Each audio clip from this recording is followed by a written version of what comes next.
friends. Good morning. Good morning, good morning, good morning. Happy Saturday. Let's give the YouTubes a second here to collect itself. So I can see you guys. I think, well, you can't see me right now because I just walked across the room, but now you can see me again. Now, let's see where we are here. Make sure that's turned on. Hello, Terry. Terry, did you get my email I sent you earlier this week? I hope. All right, friends.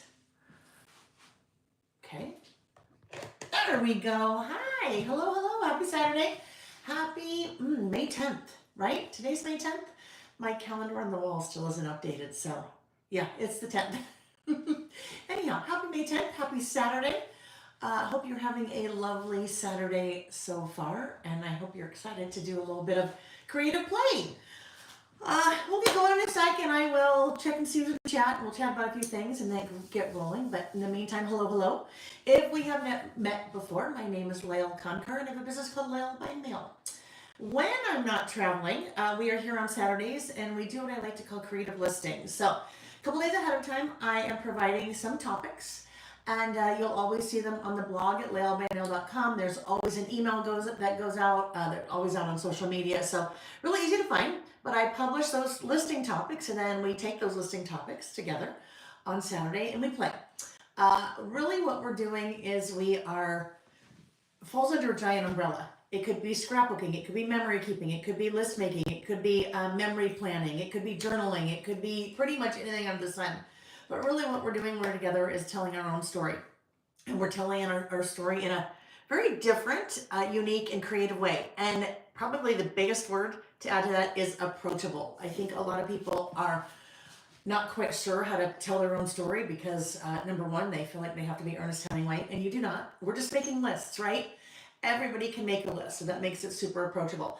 Sometimes I add photos, sometimes I don't add photos, sometimes I take several hours on a list, sometimes maybe 15 or 20 minutes, and I'm done. So very approachable and open to everyone in every age and every person and style and what have you. I always say there's only two things you need to play with us. Something to write with and something to write on, right? We all have those two things. Beyond that, it's just whatever you want to add and throw in and play with. And a lot of times it is play. Because my business is creative, I mean, that's my business, I don't often allow myself the time to play without having to be forced to play, you know what I mean? And so this is the time that I cherish so much every week when we're together because it does let me just play and be free and laugh and be silly and be social and kind of do whatever I want and talk off the top of my head, which really happens a lot. Anyhow, so if you are new here, welcome. If you've been with me for a while, welcome. There's a live chat that takes place as we are playing together today. And so if you want to pop into the live chat and say hello, I would love that. If you're new, tell us you're new. Love to have, well, you guys know I love to have everyone, right? We love to have everyone. It's a wonderful community, but a special spot in my heart for new people, especially new people that pop into the chat and say, it's me, I'm new. It is a super lovely, friendly bunch, and I think you'll find it's a really fun place to either spend part of your Saturday or spend whenever you're spending it if you're watching the replay, because I know a lot of you can't make it live, especially on Saturday. Pop in the chat, tell us you're here. So let me now check on the chat so I can see who's here, and then we'll get going, okay? All right, let's see who we have. We have Tracy. Good morning. Tracy said happy Mother's Day. To the fellow squirrels, yes, happy Mother's Day, everyone, and that goes for you if you are a mother, if you are like a mother, if you are mother to a fur baby, if you are desperately wanting to be a mother, bonus mom, whatever it is, just know, happy day to you tomorrow, and really happy day to us all the time, right? But happy day to you tomorrow, because tomorrow's the day that we get celebrated. It was funny, I was talking, to Denise and Lily, and Denise and Lily work for me. They're the dynamic duo that does all of the orders, and they have been working, oh my gosh, I can't even tell you so hard. They are working very diligently to get all of the orders out as quickly as they can, but from last weekend there were a lot with the new release and then the sale. So anyhow, we were joking, and I was asking them what they were doing for Mother's Day, and Denise said, well, I'm going to go do something with my mom and my aunt first, and then I'm going to come back to the house, and then the kids will come over, and I said, so basically, it's a day for you, but you're doing all the work. And she's like, well, yeah, you know. So we can laugh about that and joke about that, but we certainly, just want to say to you, happy Mother's Day. Joyce, hello. Good morning, Ms. L. Good morning, Amy. Amy is my right hand, and she is here in the chat, and she will, pipe in and enjoy and join us in the chat, and then she will also be providing links. So if I'm using products, if I'm using products, hello. When I'm using products, she will link to them in the chat. So if you're watching live, you'll have the links right there easily for you. And if you're not watching live, you will find in the description box of the video a link to a page on the website what I'm using. So we try to make it very easy for you to find and source products if you're looking for them that I'm using. But remember, you only need something to write with and something to write on. Everything else is bonus and play. Hello, Danelle. Nice to see you from North Texas. Danelle, did we meet at Little Craft Fest? Maybe? Not sure. Hi, Carrie. I know met Carrie at Little Craft Fest. Good morning, Carrie.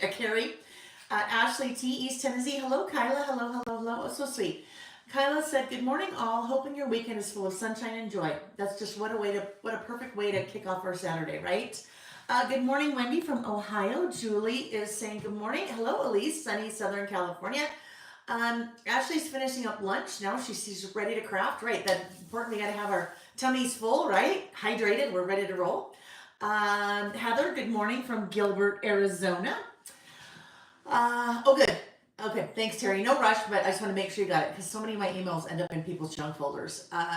Let's see. Queen B8, hello. Nice to see you, Heather.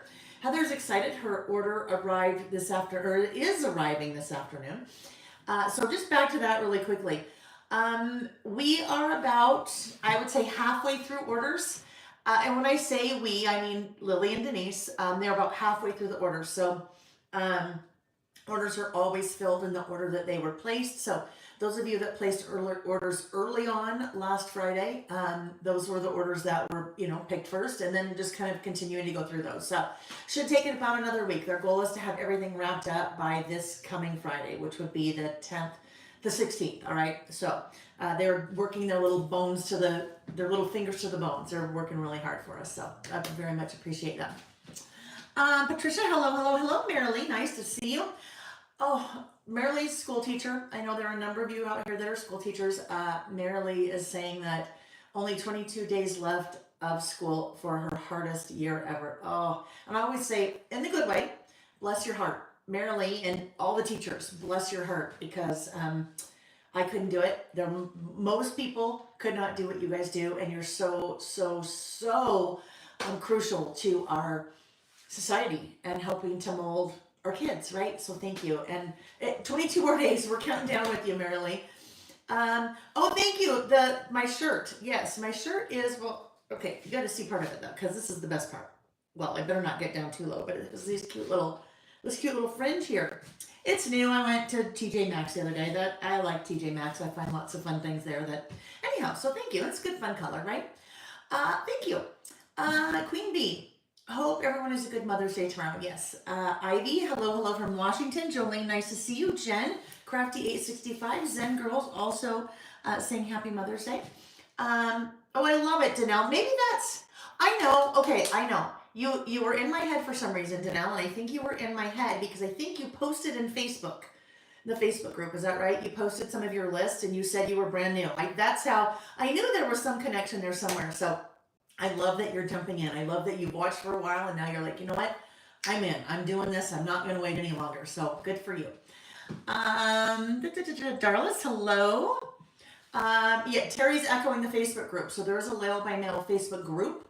We're getting close to 4,000 of us in there. So if you want to pop over, if you're on Facebook and ask to join, we'd happily let you in. And there's all kinds of fun things happening. It's a wonderful community, and lots of people are sharing their work or sharing fun squirrel memes or just all kinds of fun things that they're working on. So I love that. Hello, Sinfully Paper from Las Vegas. I would expect nothing different than your YouTube name from Las Vegas, Sinfully, and then working in the paper. I love it. Sandra, hello, Sandra Dooling, Sandra D Design Co. from Ontario. Nice to see you. You live in a beautiful part of the world, an amazingly beautiful part of the world, and I think you mean Ontario, Canada, right? I mean, I haven't spent much time in Ontario, California, but I'm pretty sure when I'm thinking beautiful part of the world, I'm thinking more the east part instead of the west part, if you know what I mean. I mean, nothing wrong with Ontario, California, but it doesn't compare to like the Toronto area and Niagara on the Lake. Oh my goodness. Anyhow, Let's see, Joe Disney fan, welcome, welcome. Hi, Ann Sirk, nice to see you. Hello, Colleen. She's already been to a meeting in the farmer's market. Colleen, you are one of the most active women I know, and I just applaud you for that. I love it. Sophia, good morning from Idaho. Sophia, where in Idaho? I'm just curious. Joe's happy meal's on the way. Yes, lots of happy meal on the way, friends. Carrie, does it totally confuse you if one has placed like 3 orders separately and days apart? Asking for a friend.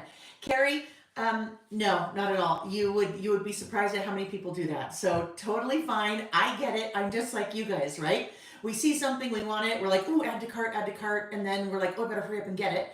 And then a couple days later, you see something else and you're like, oh, yeah, I really would like that too. So I totally get it. And it's not uncommon.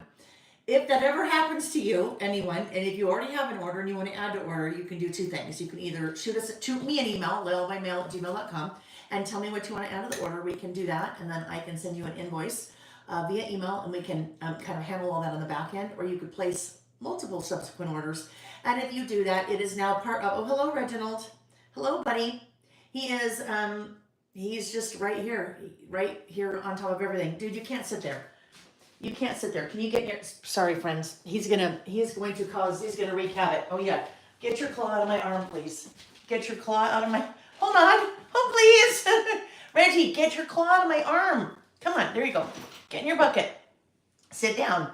Sorry friends, Nick is outside working in the yard and Reggie is watching him, and Reggie always feels like he needs to be a part of everything. So let's hope he stays in this bucket. Anyhow. No, so, or you can place multiple orders, and then the team always, before they ship any order, they always check to make sure that you don't have more than one, because that happens very often, as I said. And then when that happens, they ship everything together and then refund, all but one of the shipping charges. So we're here to accommodate. Hello, Cindy and your purple hearts. Love seeing those. Hello, Carla. Elise. Oh yes, Elise is a teacher too. I always forget about that. 23 days. She's a great class, but ready for summer, right? Ready for summer, absolutely. Hello, Samantha. Hello, Samantha Humans. Samantha is new. You're watching in Northern California. Well, welcome, Samantha. I'm always curious. How did you find us? We'll have fun. We always have fun. We never don't. I don't know. That's probably a double negative. We always have fun. How about that? That's a much easier way to say it. But yeah, I think you'll enjoy it here. So I'm happy. I'm happy that you popped in to share that you were new. Welcome, welcome. Hello, Carrie, gorgeous in Oregon. Ooh, I'll be in Oregon. Nick and I'll be in Oregon. A week from yesterday. Yes. A little R&R. Next week is our 30th wedding anniversary. So kind of a big one. Denise has a flat tire you're watching from the tire shop. Oh, I'm so sorry. That's not a fun way to spend a Saturday. I'm so sorry. Let's see. Debbie, good morning. Good morning. Jen, love that Reggie is a bucket and not like a bed or something more plush. Oh no, he's funny. It literally is a white plastic IKEA like container, and it just sits on. That's where he likes to be. You had cats. I mean, you can't. No. There's no reason there. There is no reason there. Hello, Monique. Nice to see you. Lisa, hello. Island Scrapper, hello from England. Nice to see you. And TK, hello. All right, my friends. So here's the plan. We have 3 lists that we will be working on today. So we'll talk about a couple of housekeeping items. I will flip the camera. We'll look at the list that we did together when we were last. We'll talk about some giveaways. We'll talk about some things that are coming up, and then we'll play, and then we'll let you go on with your Saturday. So schedule. Let's talk about the listing schedule. So I always publish kind of quarterly our listing schedule, and the listing schedule is always tentative because I never know what's going to happen, right? So originally our listing schedule for May, hang on, hold on. Nick just walked in the door, but left the front door open, and Reggie is strictly an indoor cat who was really thinking he might like to be outdoor, but we live in an area right up against the mountains where there are coyotes, so Reggie can't be an outdoor cat. Anyhow, Nick was coming in and out and left the door. It doesn't matter. We're all good. Oh yes, May schedule. So originally we were listing every weekend in May, and then I forgot. Oh yeah, we had that trip planned for our anniversary, so we are not listing next Saturday the 17th. Oh yeah, I can't look up there. Today's the 10th. We're not listing next Saturday the 17th. We're probably not also listing on the 24th. That's Memorial Day weekend. But for sure, it's not on the schedule for next week. But I'll kind of keep you posted about the next week. But it looks like we may be out of town. And then June, the schedule's out there for June. I talked about orders, shipping quickly. Please be patient with us. It's been insane, which is always good. I mean, you guys know, I even said to Nick yesterday, I'm like, we went out to dinner and I said, honey, maybe I should go home and maybe I should get some more orders out and do a pickup so for Saturday. And he's like, it'll be fine. And part of me went, what do you mean it'll be fine? We don't know, blah, blah, blah. And then I'm like, you know what? It will be fine. I have to, anyhow. So they're coming, just know they're coming, and the team is working very diligently to get all those orders out. If you are joining us for the Wish Upon a Star Traveler's Notebook Project Kit, that class is taking, just happenings around the house. That class is taking place this coming Thursday.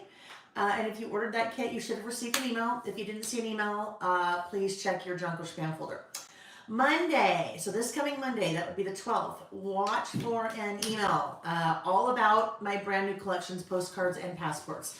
So I'll have a couple of project examples for you so you can see how I've used it in a couple of ways. I have a fun kind of little bonus that we'll make available to everyone that will help you or give you some inspiration with the collection. And then also I will have the shell of a mini book project kit and class up with postcards and passports. Honestly, it's probably going to be a month before that ships, but I'm getting so many questions about that because people want to buy the collection, but they're worried, should I buy the collection? But if you're coming out with the project kit, then I don't know. So I'm going to put it up there. It will very clearly state pre-order. Because it won't be ready, but I'll have the shell, I'll have the cover, and maybe a couple of inside pages ready so you can take a look if you're interested in that. What else? I think that's about all. I'm sure as we're going, I'm going to be thinking of other things. Oh yes, last weekend was International Scrapbook Day, so we did an all-dayer on Saturday, and we had so much fun. I did, I think, 30 some odd giveaways between the morning session and the afternoon session. We did live giveaways, and then there were also what I call after party giveaways. So after party giveaways are closed as of this morning, but it will take me probably at least a week to get all of those situated and get all those random people selected who won the after party prizes. So bear with me there. But we do have some prizes today because we always have prizes because it's fun, right?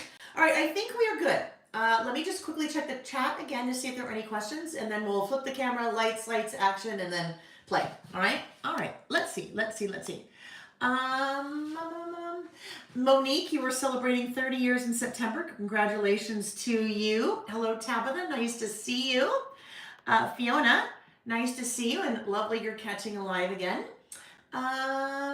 Terry said if you ordered the little Squirrel Squad Traveler's Notebook charms from her, orders went out yesterday, so watch for those. And she said thank you very much, and they were just darling. And if you wanted to see more about those, I told Terry that she could share in the Facebook group because she did something really cool for our community.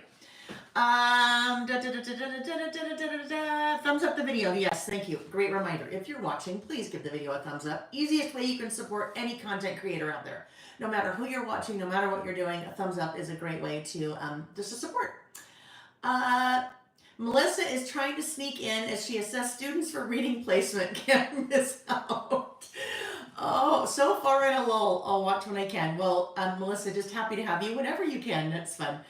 All right. Sinfully Paper, can't wait for that class. The Wish Upon a Star, the Disney Traveler's Notebook, yes.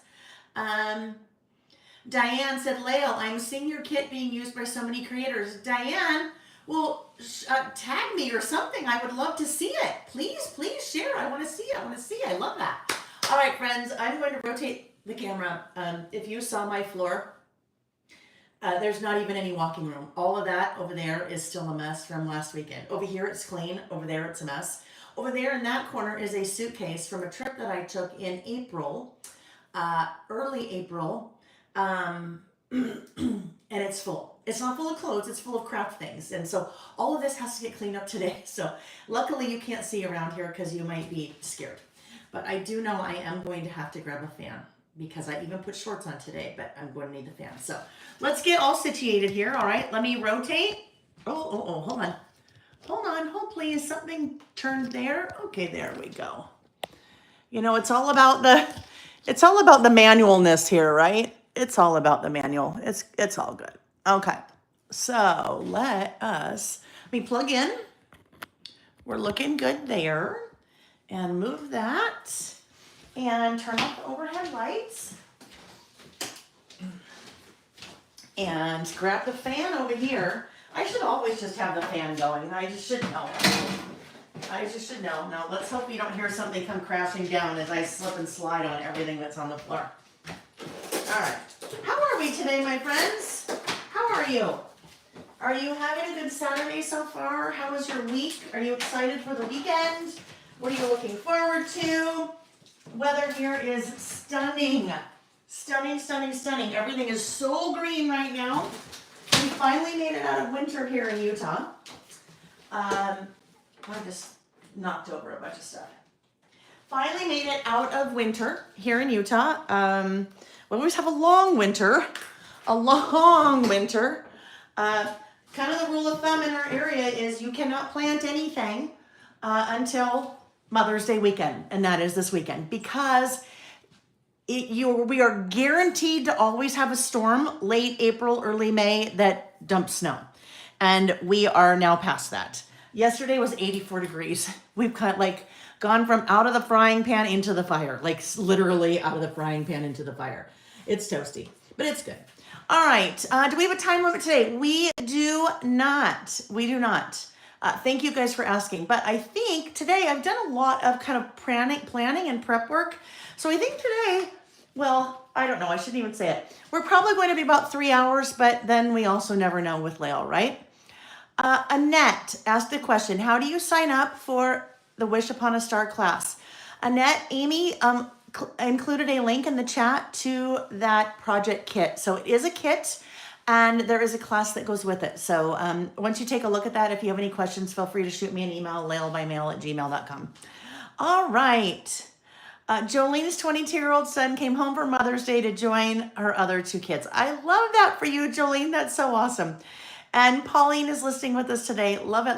All right, friends. So let's take a look at the list that we did when we were together last. And there were 5 because we were doing an all-dayer, right? We did some other things, had some show and tell and things like that, but we did 5 lists. So let's start out with this guy. This guy is actually the second half of a list that we started in March. So March 15th, we did a list, things I'd like to dislike. I'd really like to dislike shopping, but I don't. I do it too often. And then back in May, it is May, Lael, a week ago, we did the other half of that, things I'd like to like. All right. So for this list, we used the super fun and bright collection called Just Saying from my friend Kelly Bangs. Then we used, at this point, this was a brand new stamp. That was by the numbers. And then I used it over here too. So even though they're different lists, they were done at different times, they really kind of coordinate together because we used a lot of the same elements. And then almost created a frame here. This kind of felt a little odd, putting the numbers over here, but then I thought it might look really weird anyhow. So there we go. That was one of the lists that we did last week. And that was now to finish out that insert. All righty, then. Okay, Reg, get in your bucket. Come on, buddy. He's like, he just jumped up. Come on, get in your bucket. It's a little hard for him to walk over there. He's trying. Okay, hang on. Come on, buddy. Let's get in our bucket. Come on. There's no clear path on my desk for him to get there. All right, there you go. He's gonna have to sit down. Sit down, buddy. Sit down. Come on. Little turd woke me up again at 4:30.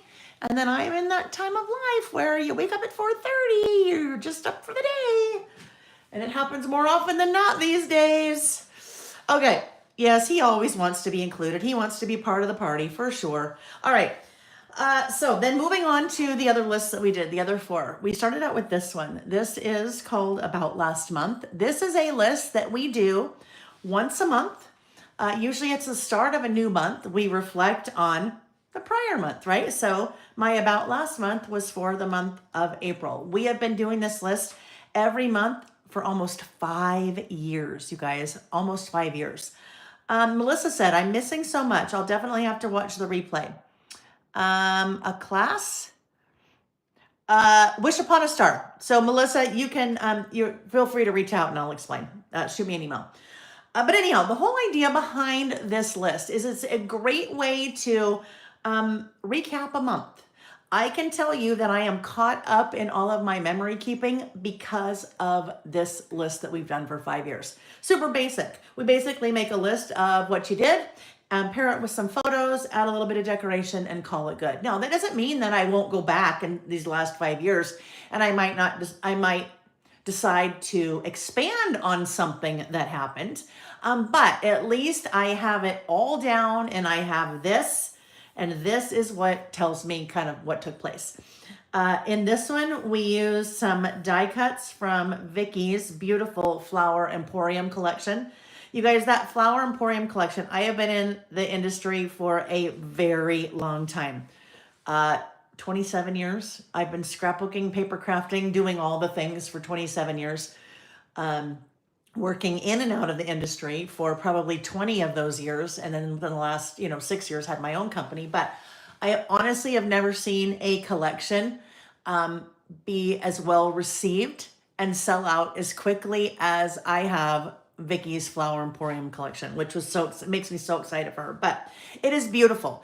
There are bits and pieces left. So there are some things that you can still find. There's some things I have on the website, but there's some things that sold out right away. And 49 and Market, as far as I know, doesn't have any plans to release more of the products. It's just very difficult to do in our industry. By the time that you get things manufactured and then they get here, you've kind of missed the boat, so to speak. So, but anyhow, so much fun, just beautiful artwork, as we know and love from Vicky. And yes, that is Post Malone, if you were wondering. I love him.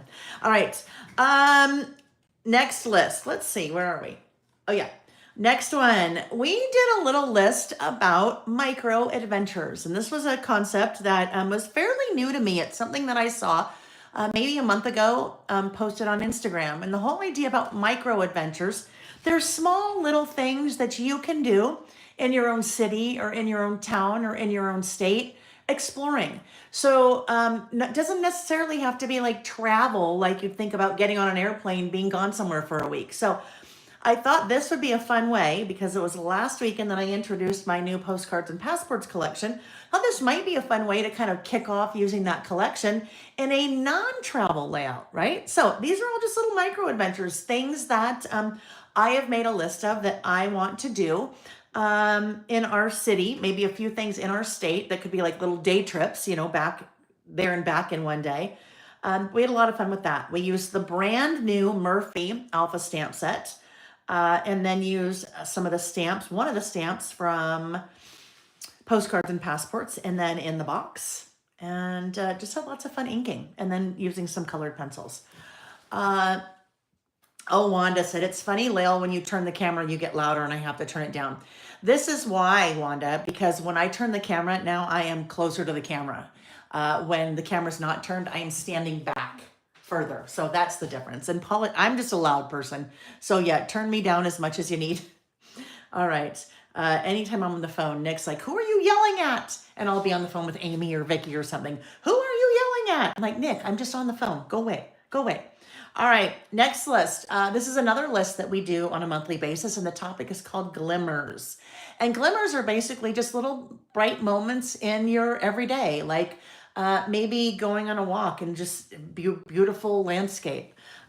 Maybe one of the ones on my list was Nick and I were out walking one day, and I saw a little girl and she was blowing bubbles. Last night we were at dinner, and we were sitting in an outdoor patio of a restaurant. And next thing you know, you see a mama duck and 12 little ducklings just walking along right behind the mama duck. And I'm like, oh my gosh, that is such a glimmer. So just kind of a fun way to take notice of maybe some of the things around you that maybe you might not notice otherwise, and acknowledging them and appreciating them, and then listing about them. So that's what we did here. This one, I used the new Sunny Days collection from Simple Stories. So that was a fun one to kind of play with. And we did a little bit of stamping on our photo. and then also used the new Glimmers die. So stamped first and then die cut it out and then added it to my photo. This is the one that we ended with. And this one was definitely an evolution. This one took a little while because there was a lot of stamping and masking and doing some different things like that. But basically, this list was a update to the focus list that we did in January. So every year, every year, probably the last 4 years, I make a list of things I'd like to focus on for the year. And then I found after the first couple of years, I really should be doing updates throughout the year because that's what keeps me accountable if I do updates throughout the year. So we did lots of stamping on this. We used the brand new By the Numbers Allison, and those numbers are from the By the Numbers Allison stamp set that just released last weekend. We used the In the Circle stamp set, and I did those little kind of half circles and masked them. So then I had room for that. We used the Goal Getter stamp set. And so all of those words I then stamped after the fact, after we were done. I stamped each kind of those words and phrases stamps. And then I did a little rating. So a little 5 stars on each of those things that I'm focusing on. And in some cases, like this one, you can see I only gave myself 3 stars, 5 stars, 4 stars, 5 stars, 5 stars. So just kind of a fun way if you are either making a list or you have things that you're focusing on or goals or New Year's resolutions or whatever they are for the year. I found for me, it very much is helpful if I'm keeping myself accountable by doing something like this. All right, so those were the list that we did last week. All right, so let's get chatty. Let's start talking about our first list for today. Our first list for today is using the product that you see here on my my work surface, and that is my new postcards and passports collection.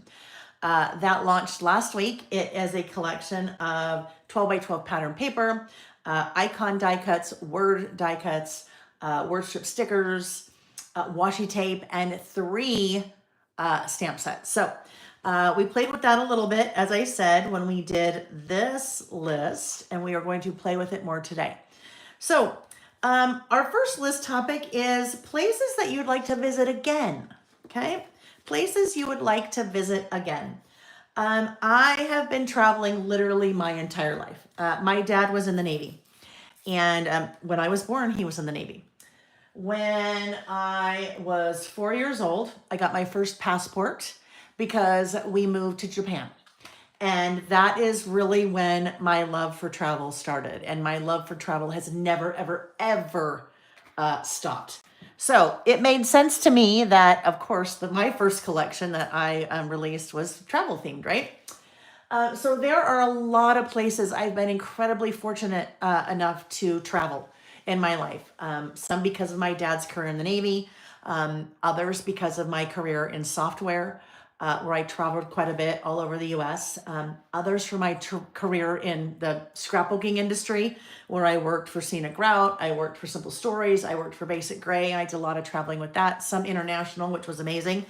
And then personally, I love to travel, and my husband Nick loves travel, so we have always traveled as well. So I thought it would be a fun list to just kind of maybe list the places that I would go to again and again and again. And here's the thing. Maybe you don't travel a lot, or maybe you don't travel out of your city. Maybe you don't travel out of your state or out of the country. That's totally okay, because this is a list that you could do regardless. Maybe you have some places in your town that you would love to go again and again and again, or in your state that you love to go again and again. And if even then you're not really into doing things like that, these could be books that you'd love to read again and again and again, movies that you'd love to watch again and again and again. These are just places, things, people, places, things that you would love to revisit because you enjoy them so much. All right. I always try to have our list topics be something that if the particular list topic doesn't work for you, it would be really easy to just spin it a little bit to make it work. Okay, let's see. Tracy, yes, there is a postcards and passports mini album class. You may have missed when I mentioned that before. Monday, watch for that on Monday. So Monday, an email will go out very specific to the postcards and passports collection, giving you examples, giving you ideas on how to use it, and then the pre-order for that mini book project kit. But it will probably be about a month before it ships. It's way early for me to be putting up when it's not even done yet, but I'm getting so many questions about people wanting to know if there's going to be one. I just have to put it up. So watch for that. Watch for that. Monique said, military brat and spouse here too. Love the traveling, but don't miss the moving as much, right? And Monique, did you just call me a brat? Is that what I'm picking up from that? And Sinfully Paper. Also, look at all of you calling me a brat. Just kidding. I know. Military brat, right? All right. So, places that I'd love to visit again and again and again. What I am going to do, I have cut some of the 12 by 12 papers down. For this first release, I did everything 12 by 12. I do have more releases coming, friends. I'm going to continue to release paper collections, or I should say paper crafting collections, because there's more things in it besides paper. This first go round, I did everything 12 by 12, and we'll see at some point if I also do like 6 by 8 paper pack. I don't know yet, but for this one, it definitely made sense to walk before we run. So I have cut down from the 12 by 12 papers into 6 by 8. And with this particular paper, this rainbow paper, that chunky stripe, the paper, okay, is like this. So that's what half of a 12 by 12 looks like, right? And so when I cut that, I'm like, okay, well, should I cut them both so they're both that? Or do I want to cut them so I have a different part of the stripe? Kind of gives me some flexibility. I think as I look at my photos, so I printed this morning. I took 8 photos of different travels that are on my list of places I'd like to visit again and again and again. And I put them into Photoshop on a photo that is 8.25 inches tall by about 4 inches wide. That 8.25 inches tall is because that is the height of my traveler's notebook, 8.25. So as I look at both of these, I don't know, even though I like more of the blue in here, I like this one, I think. So what I'm going to do is I will use this as a base. Then we'll just see a little tiny bit of color popping out either side. When I am cutting down a piece of paper to use as a base in my traveler's notebook, generally I start with 6 by 8 because most cases I'm using a 6 by 8 paper pad. So 6 by 8, and then I trim it to 4 3/4 inches wide. The inserts that I use are called standard wide. So they are 5 by 8.25. This is 8. And so if I trim it to 4 3/4, that will give me a nice white border all the way around.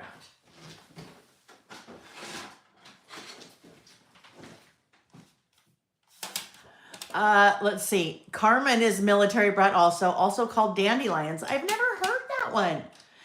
Dandelions, I haven't heard that, Carmen. Flora is an army brat, missed the overseas traveling.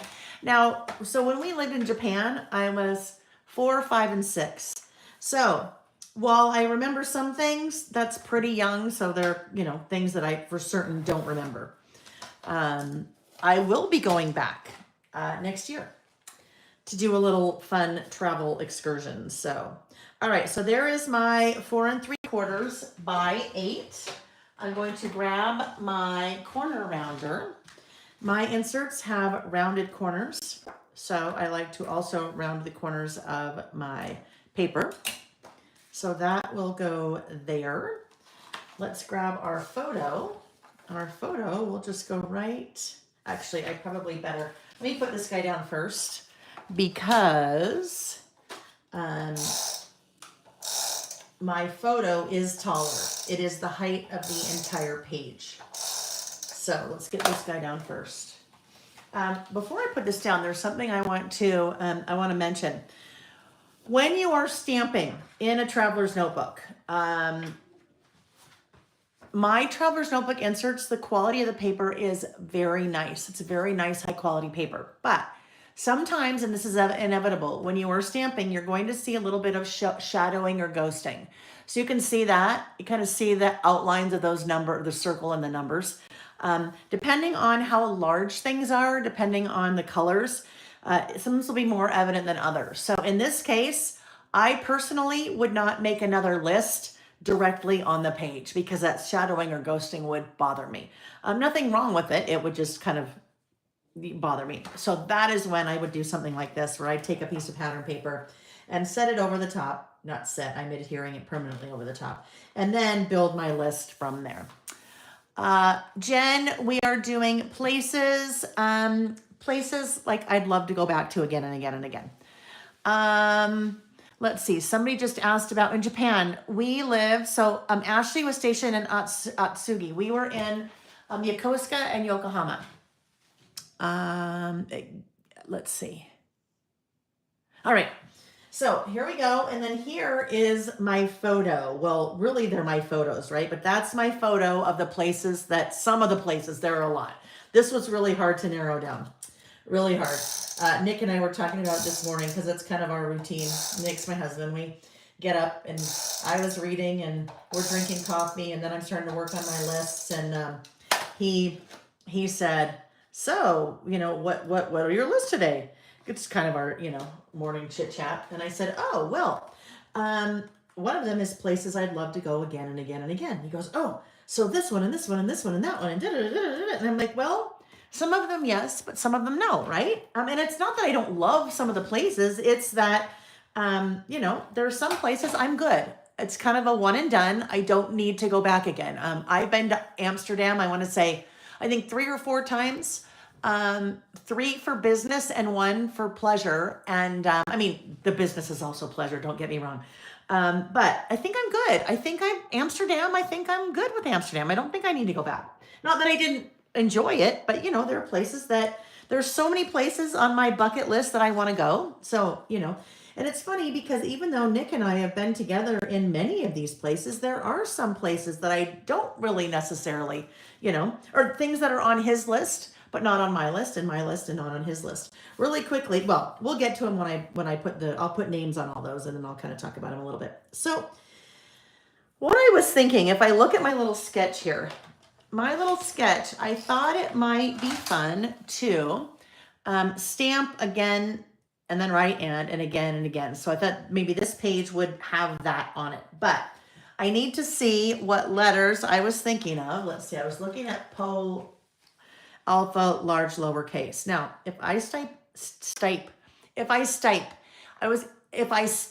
and then I think I was also thinking type because that's a type font. Anyhow, if I stamp those are pretty large. It's not going to give me, I don't think. Let me just pull some of these off here very quickly. Flora was in Germany. I love that. Ashley said Yokosuka is an hour away from Atsugi. Went there many times. That's where we went to shop at the big NEX or get on the ship, USS Kitty Hawk. So Ashley, when was this? My dad was on the Midway. He was on the Midway. Carrie lived in Germany for 6 years, close to Luxembourg. Oh, awesome. Germany is on Flora's list to go again. I love it. And Wanda said, I've never been out of the country and probably never will. I'm okay with that, right? You know what? Some of us like to travel all over the world and some of us have zero desire. And that's what makes us all so unique, right? We're all different. And there are some things that I have zero interest in doing that Wanda, there are things that probably you would love to do. All right, so let me just look at this here. Let's just take a little gander and see what we've got going on. So if you are doing this list with me or you're not doing this list with me, oh, Ashley, yeah, that was recent, wasn't it? Ashley said 2007 to 2009. What would be on your list? What is somewhere you would like to go again? Now, we've also done a travel bucket list before. So if you're like, oh, well, I haven't done a lot of traveling, but boy, do I have a lot of things on my list, then this could be places that this could turn into a bucket list instead of places that you'd like to go again and again and again. All right, so let me look. Let's see. What would happen if we can fit? I don't think we're going to be able to fit, but we'll just see. we'd be overlapping a little bit. I think I could make them overlap and probably work. Or I could also, yeah, we're a little tight because we need to fit our other A in there, but we could overlap. I think what I will do, I think I'll just narrow this down. So this was the piece that was left over. Often I have pieces like this. If I am working with a 6x8 paper and I trim the width to 4 3/4, then I have this left over. So this should never be garbage, right? It doesn't have to be, because you can always use it here or on this side, and maybe we'll actually put it over here. Either way, it is too wide. So we need to remedy that. Such a dork. I brought the fan in, plugged it in, never turned it on. Silly. All right. Oh, hold on, Carmen. Guess what? I think you're right. There are. All right. Carmen said, Lael, dummy. Actually, she didn't say dummy. I put that in. I just inserted that into her comment. Aren't there 2 A's on that set? That was one of the things I wanted to do on this set, that we have doubles of some of the more commonly used letters. A, E, I, O, T, R. So S, you have multiple S's. So thank you for that reminder, Carmen. That was hilarious. I was going to have to try to, bridge the gap. Or, leave a gap, actually, I guess I should say. I was going to have to leave a gap. All right, let's see. We'll just narrow this guy down a titch, and then that should give us enough room. Oh, I hate this, trying to do this part, though. Okay, we're just going to line that up. I can't keep my finger in there because there's no room. And I want it to be straight. All right, here we go. Okay. So we could use maybe this over here. And then we could fit our again and again and again. We could make this work. Or, I could also do, no, I can't. Lael, hello, blonde hair. I'm like, oh wait, I could put this one here too. Well, Lael, you can't do that because that's the whole reason you had to cut it in the first place, because you didn't have enough room. Yeah, I'm just checking to see if you guys are paying attention, that's all. Oh yeah, that'll work. Okay, so let's go ahead and put this guy down then. And now we need to start figuring out ink color. What do we think? Although I better figure out first what little embellishments I want to use on here. I know one that I already want to use. Oh, that won't stop in there, will it? Oh, darn it. It doesn't want to stop. We'll just fake it. Monique would go back to Italy.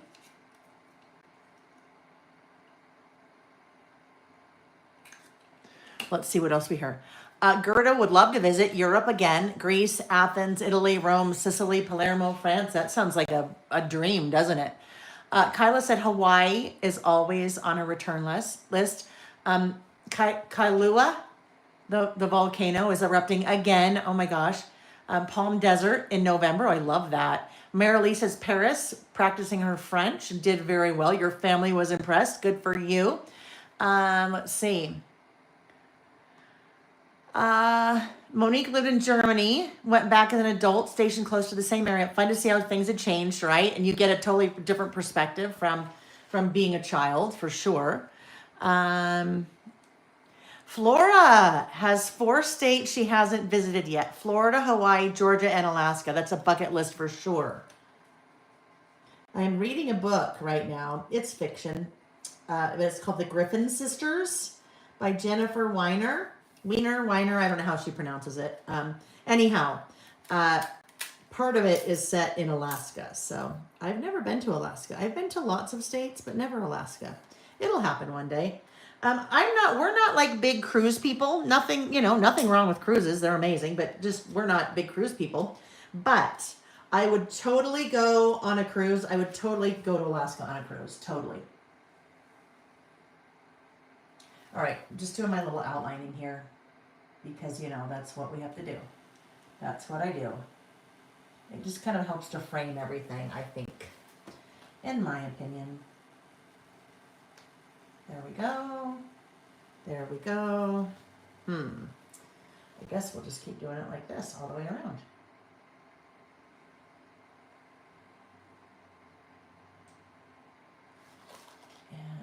around that corner. And there we go. All right. Oh, Reggie here. Oh, he's sound asleep in the bucket. Yay! I know quite a few of you have brought that up about doing a mail by mail cruise. I know, right? I don't know. We'll see one day. I don't know. All right. So I thought it would be fun. I have this little die cut that is from Postcards and Passports. Those are from the word icons. And I thought it'd be fun to put this in the center of my photo. Now, I thought about that after I printed the photo. And I did not have time to go back and completely sort, kind of replace all of the photos. In hindsight, what I would have done would be probably to move this photo up here and this photo up here, because you would, when I put this here, it's covering up some kind of important parts about the places I like to go. The palm trees there and the palm trees there, but you know what, that's okay. And I don't want to put it, I don't know, I think that would be odd. I think it just needs to go in the center. So if I were doing it again, I would print that photo differently, but there's no reason to start over. And actually I was going to, but I'm like, oh yeah, I don't have enough time. I thought about that at about 10 minutes too. Like, that's not going to work, Lael. We're just gonna, it is what it is. It'll still be fun. All right, I just got a little bit of that.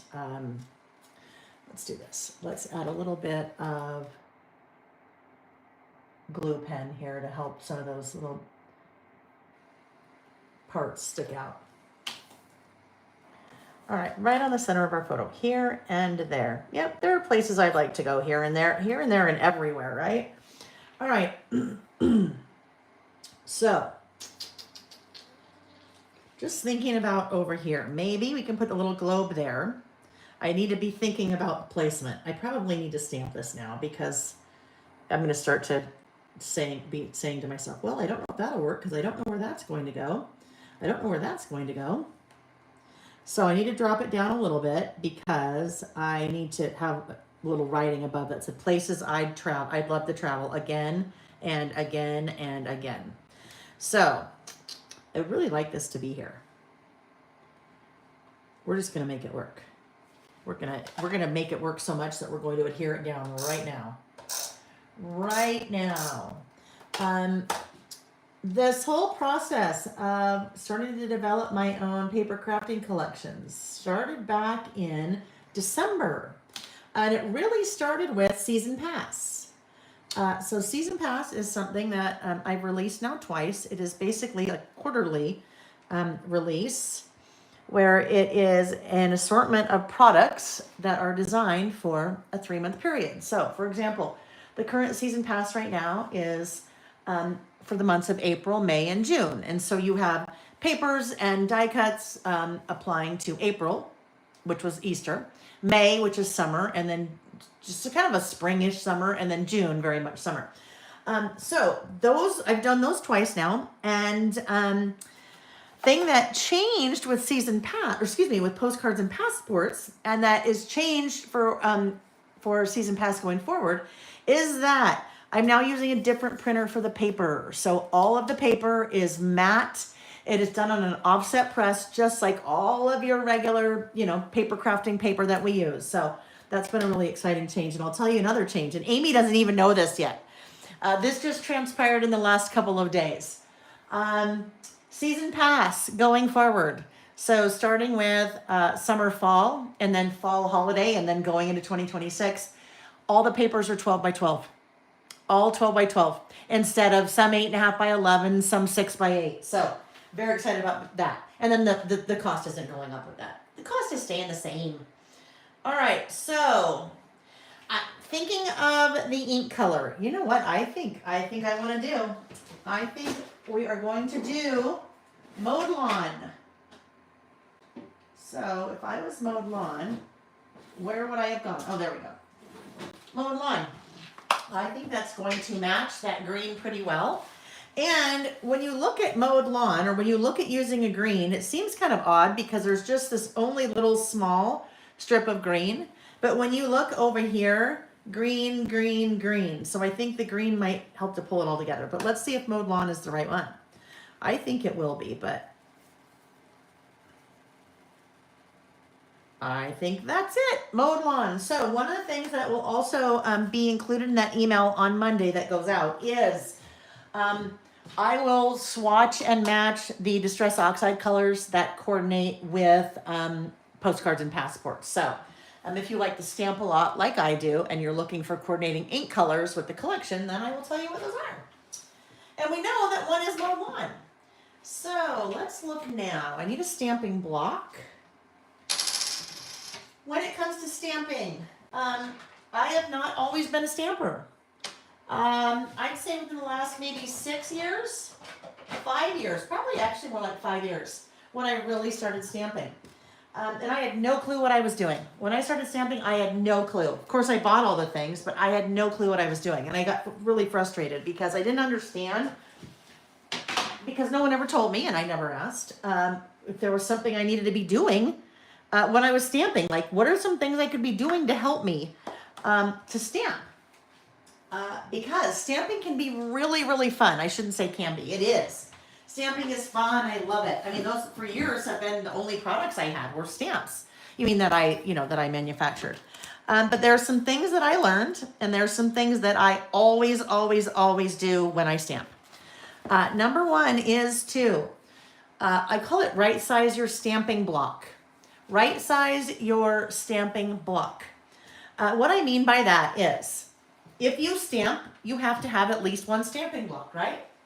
And if you have one stamping block, it has to be the lowest common denominator. So if your largest stamp is that big, that means that you only have one stamping block. Your stamping block has to be that big to accommodate your largest stamp, which is fine when it's a large stamp. But when it's a small stamp, this definitely works, but that is very cumbersome. It's very large. It will work, don't get me wrong. But if you have the right tool for the job, my dad always said, right tool for the job, measure twice. I mean, he's got a whole dadisms that were a list that I did. Anyhow, if you can right size your stamp to your stamping block, it makes it so much easier. So I have a whole assortment of stamping blocks when it comes to sizes. I think we have manufactured 5 different sizes that are a little bit more, I think, helpful for some of the things that we do. But I pulled out 2. I pulled out these 2 sizes because I thought, well, that one maybe, I mean, that certainly works, right? That would definitely work. And that's our little 1.625. But even this guy, does this guy work? This guy doesn't work. For me, this doesn't work. And it'd probably be fine, but do you see how it's kind of hanging off the edge? When I say right size, it also can't be too small. So it's going to be this guy. I have pulled off my smallest stamping block because when I am stamping letters, or a word, I guess I should say, I prefer to stamp the individual letters as opposed to the entire word. Now, you can do it either way. If you were going to stamp the entire word, you would get out a larger stamping block and put all of your letters on and then stamp it one time. The reason that I prefer to stamp each letter individually is because I like to control the placement of my letters. And if I am stamping them all on the same block, I can only get my letters so close because all of your stamps have a little bit of a buffer, the material around each stamp. So that kind of prevents me from getting maybe as close as I would want. The other thing that prevents me is, like with this, I can't get really close at all because that little antler, it kind of reminds me of, what was that? Cooties. Remember that game we used to play? Cooties? Was that it? Cooties? And they had those little things, antlers, I guess, I don't know, that would come out of their little head. Remember Cooties? I think that's what it was. That little antler, I'm going to say. Whatever that is. Antenna, not antler. Antenna! Antler. Oh, lordy, antler. Antenna. Anyhow, that antenna is going to make it difficult for my letters to get as close together as I want. All right, so that's why I stamp individually. The next thing I do, you'll notice I pulled out a little notebook here, and this little notebook is full of all kinds of stamping. This is my test notebook. I always, always, always, hands down, will test stamp something before I stamp it on my project. I can figure out, do I have enough ink coverage? Do I have a little hair or fiber on my stamp that's going to cause a problem from the ink adhering? If I'm spelling a word, did I spell it correctly? Just this lets me test things before I find something out too late by doing it directly on my project. All right, So, and I have already used these stamps before, so I have already primed them. We'll have that discussion. I think we'll use a stamp later today that I think I haven't used before, and so we'll need to prime it, and then we'll talk about that process then. But that's also a very important part of the process. So we think we wanted to be about right here. Again, and again. We better go up a little bit. So maybe we'll go right about here. Let's try this. All right, because I am stamping on a lined insert, I have a line that I can use as a guide, right? If I didn't have a line I could use as a guide and I am stamping my letters individually, I would take out my pencil and a ruler and I would draw a line that I could then later erase. Because then that way I'd have a better chance of my letters being straight, right? And you'll notice I am cleaning my stamps right after I use them. That's an important part of the process. It's like your dishes in the sink at night. If you clean the dishes when the food is still kind of not dry, caked on, it's a lot easier to clean as opposed to waiting until the morning. So if you clean your stamps right away, a lot easier to clean. You'll notice when I am placing those stamps, instead of picking the stamp up and putting it onto the stamping block, I can see something's going on here. Instead of picking up and putting it directly on the stamping block, I'm going to clean that again. I put the stamp face down on my work surface and then pick it up with the stamping block. I find that that is much easier to get things straight that way, if you put it down on your work surface and then pick it up with the block. So I just cleaned that. The reason I cleaned that, I could visibly see when I looked at the stamp after I had inked it, and I pressed down pretty hard on here, so it's a little bit harder to see. I could see the ink was not adhering in some spots, kind of along that edge right there. So I would normally clean it off right away and then stamp again and then test again to see. So I knew something was going on there because I could visibly see it before I even stamped. And now I can see it's good. So we'll just give it another little test over here to make sure, yeah, everything looks good. Like I said, I would much rather take the extra time to test something and then figure out something like that in my test as opposed to in my project. Now I'm going to overlap these a little bit. That little antler, so cute. No, antler, oh my gosh, antenna, golly, antler, that's nutty. Lael, I don't know what your bug parts are called.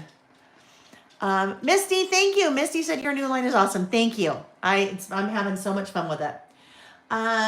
Let's see. Annette said I prefer dot grid or graph grid to line for scrapbooking, but it's okay in these smaller sizes. Absolutely. And you know what?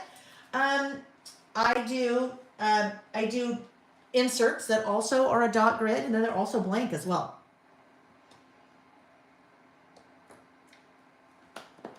All right.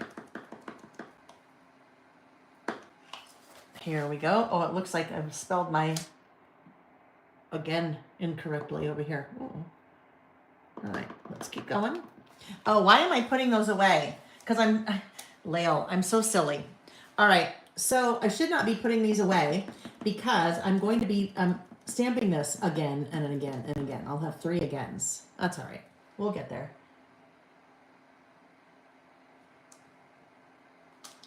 Another thing, I stamp standing up. To me, that is a super beneficial part of stamping. When you are sitting down, I always joke, when you're sitting right down, you have your little T-Rex arms. There's not enough range of motion when you're sitting down to be able to really get good amount of leverage when you're stamping. All right, so if you stand, it's such an incredible difference in my opinion. Well, I always stand. I stand anytime I design, anytime I'm teaching. Like last Saturday when we were, on for our 10 hours with an hour break in between, I stood the whole time because that is how I craft. That's how I work. I feel like I get a much better, like bird's eye view. I get a much better perspective when I stand. But that's not for everyone. But even if you normally don't stand when you do your crafting, I highly recommend that you stand when you're stamping. It's just another one of those things that I think makes it just the results, in my opinion, so much better. Flora said she needs a stand-up desk eventually. So here's the thing. If you have a regular size desk, you probably have a stand-up desk somewhere in your house that you can stamp on. And when I say stand-up desk, I mean like a countertop. Like go in the kitchen, go in the bathroom, especially in the kitchen, generally that's a higher than probably a regular desk. So just take your stuff, go in the kitchen, just make sure, you know, they're not near water, or you may end up with a little mixed media in your stamping. Do it in the kitchen.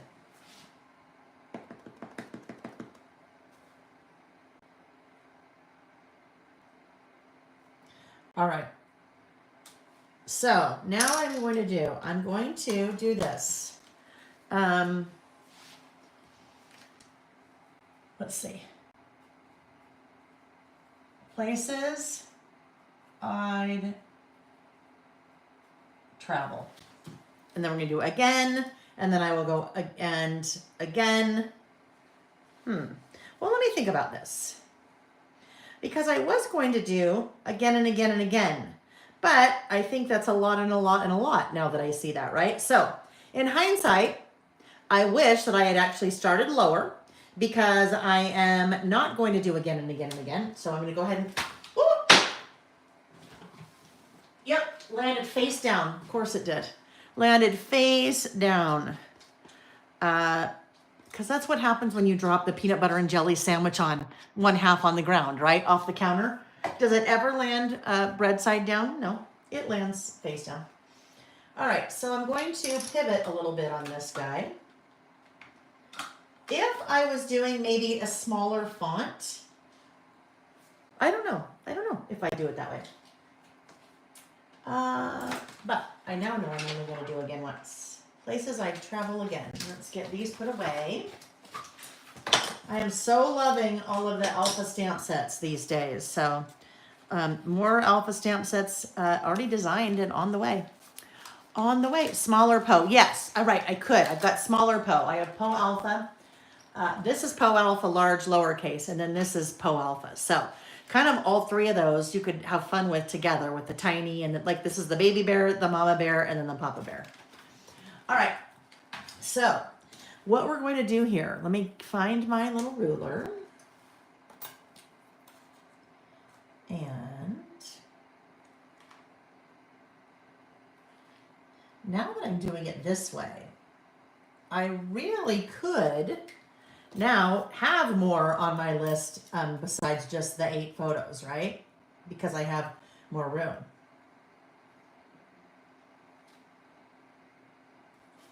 All right, places I travel again. While I have kind of my stamping stuff still out, I'm going to move to this is the Mini Icons Travel stamp set. And this little travel definition I thought might be fun to include. Travel. We travel not to escape life, but for life not to escape us. So I will take this little guy. And I need another stamping block, right? Can't use that one, clearly. I also know I don't want to use a giant one, so let's see what we have that fits. Does that fit? Nope. Oh, how about this guy? Nope, that one doesn't fit either. So I'm going to take this stamp off that I was using yesterday. Let me did not clean it yet. We'll have to deal with that later. We'll do this guy. It is definitely longer than it needs to be, but that guy, in my experience, will be a little bit easier to work with than that guy. No, I don't know. We'll use this guy. It's not as wide, but obviously double tall. All right, so this guy, I think we can fit. Oh, yes, it's going to nestle right in there, right under that globe perfectly. Nestle. We've been watching Last of Us. And, you know, we're to the age where everything has to have closed caption because it's hard to hear sometimes. And then sometimes it sounds like they're mumbling. I don't know. And so we keep chuckling because they keep using the word in the closed caption Like there's a horse, and that would say horse chortles. They keep using the word chortles. Yeah, I don't know why. That reminded me of nestles and chortles, and yeah. Like, who? I haven't heard that word, and like, it's not a common word you hear. Chortles. I'm like, I thought horses neighed, but apparently they chortle too. I don't know if there's any horse aficionados out there. You can explain to me what a chortle is versus a neigh. Oh, no, I did. I tested it. Okay. There we go. Travel. We travel not to escape life, but for life not to escape us. Alrighty. So let's clean that guy off, and then let's see where we go from here. I'll have to look at my, because now my whole sketch idea is out the window. So now I'll have to like, what are we going to do? I mean, I know I want to write my things there, but I don't know. You know what I might do? I have 8 things. So what about this? Okay, I have a thought. What if I grab, I just saw it, there's still half of the stuff from last weekend is put away and half is not. Been a little cray-cray, I think. All right. If I use this is by the numbers 1, okay? If I did this, 1, 2, 3, 4, 5, and then I could do 6, 7, 8, I could mask off 9 and 10 because I have those things, right? That could be fun.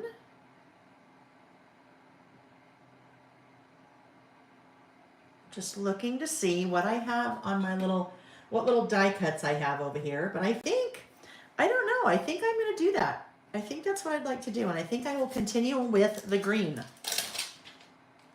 I don't want to mix in too many different colors because then it might get kind of cartoony.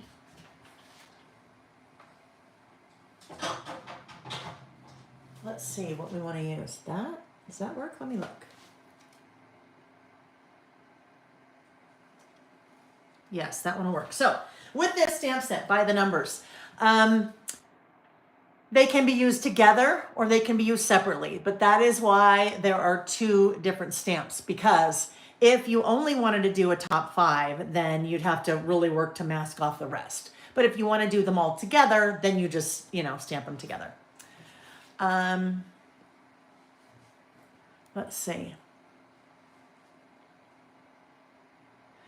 Kyla, I just read, let's see, Kyla said, just got notification that my little Happy Mail comes today. That's the best cure for frustration from trying to craft from bed, recovering from foot surgery news ever. Well, Kyla, I'm glad that you have some Happy Mail coming to you today, and very sorry about being bedridden with foot surgery. And here's a piece of advice. Do not try to stamp in bed. That would be very, very hard. So have some other fun, crafty time. And I think I saw Vicky. Hello, my friend. I love that you're hanging out and crafting with us. I love it, I love it, I love it. You need some good crafty time, not work time, right? We all need good crafty time. Even when the crafty time is your work time sometimes. Sometimes you just need to put aside the work and say, you know what? I need the crafting because the crafting makes me feel good, right? And it takes my mind off of all the craziness in life. All right, we're gonna do it. And then, so I have 8, right? I have 8 things on my list, 8 places that I want to go, that I'd love to travel to again. In some places, it's every year. Some places, it's every year. We'll talk about that when I start writing my list here. So, let's see. Let's do knowing that. Okay. I need to stop for a second. And let me explain why. Let me clean this off and I'll explain why I need to stop. I need to do something differently for the placement in this stamp. It is not going to work where it is placed on my stamping block. And because of that, I will probably go to a different stamping block. So my stamp, I placed it in the center because that's how my brain thinks, right? Oh, it should be in the center. That'll make it really easy. As I was getting ready to stamp, I realized I was going to run into a problem because the left side of my insert, there's a lot more in it now than the right side, right? And so the way I place this, if I try to stamp right here, it's not going to work well because my block is hitting higher up here than it is over here. So realize that ahead of time, right? Before I stamp, that's a good thing.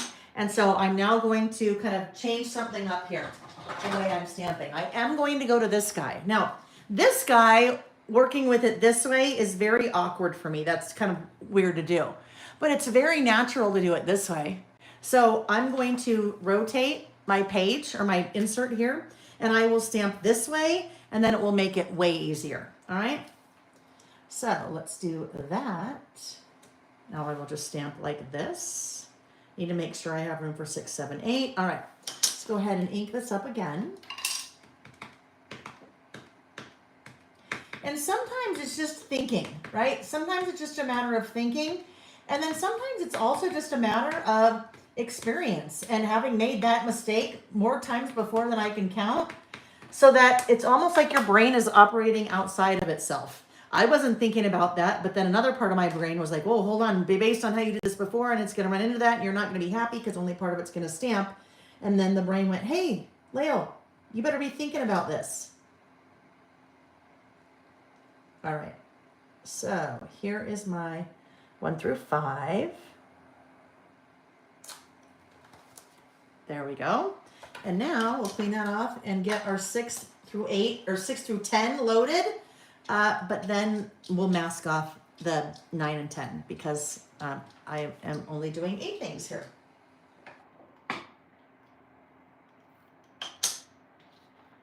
There is a whole series. This was the first in a whole series of by the number stamps. This was by the numbers 1, and that was in March. In May, so last weekend, part of the May release was by the numbers Allison. There's a by the numbers 2 coming that's already done. There's a by the numbers Lael that's coming that's already done. So we'll continue to kind of build that out. All right. So when I say mask, obviously these stamps are connected. 6 through 10 are connected, and I only want through 8. So I need to do something so that 9 and 10 don't stamp on my list. I can't, well, I could, I guess, cut them apart, but I don't want to do that. So that's where I create a mask. And I create a mask with my sticky note. So it's probably not placed exact. Actually, it's probably pretty darn close to where I want it.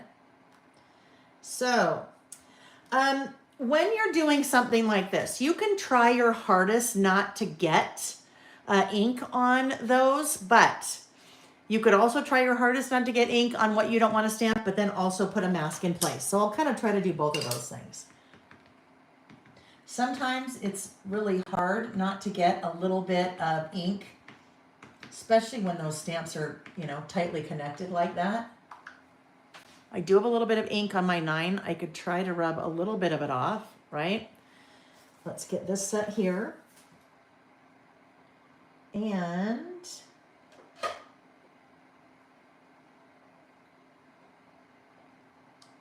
stamp.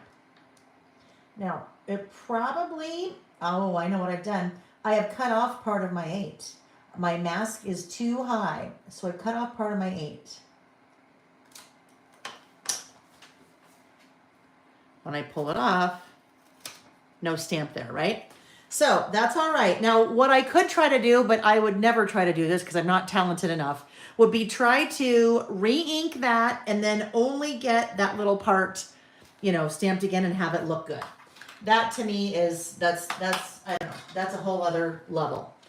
And if I didn't have what I'm going to use next, I probably would do it because that would bug me where it's just kind of cut off like that. I mean, it's not the end of the world, right? It doesn't have to be perfect. But what I'm going to do is get out a colored pencil and fill in the rest of that 8. I love colored pencils. I have lots of different colored pencils. I use colored pencils in lots of the things I do. I'm going to grab these guys. Before I do that, I have swatched the majority of my colored pencils. So I know what the brand is. So if I find the green that would be close in this set, then I just now go pull that set and pull out the green that matches. It's much easier than going grabbing everything you own and trying all the greens to see if something matches. But I also happen to have the distressed watercolor pencils, right? And I know because there's one watercolor pencil for each color of distress ink. I'm just looking for mowed lawn. All right, mowed lawn is in this set. So I don't have to have all the matching colored pencils, the distresses. If I have, you know, some other colored pencils, chances are I can find a green that would work. All right, so what I'm going to do, and I only use these as colored pencils. They're watercolor pencils. I don't do anything like that. So mowed lawn, let's double check. Yep, all right. So now what I'm going to try to do is, let me sharpen this first, get myself a little bit of a sharper point. Now that would have been avoidable if I had been paying attention. You can see I got that. My mask was too high. It would have been a little bit fine if it wasn't as high.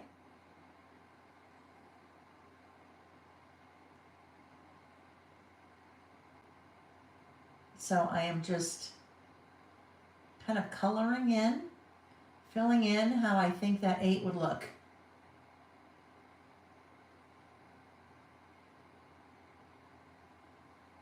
And it's not going to look perfect, but no one's going to know except for us, right? We know because we saw it happen.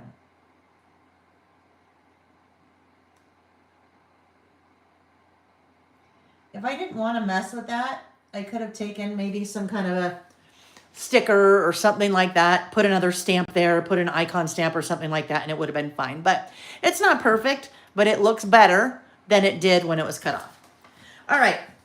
So now we are ready to make our list.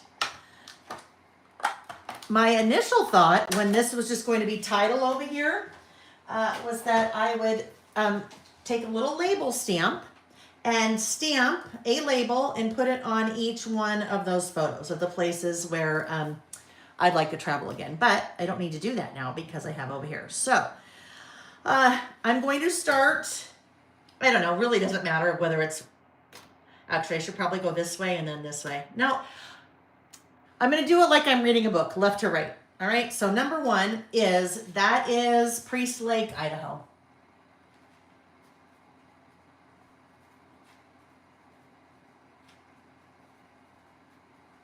It's about 20 miles from the Canadian border.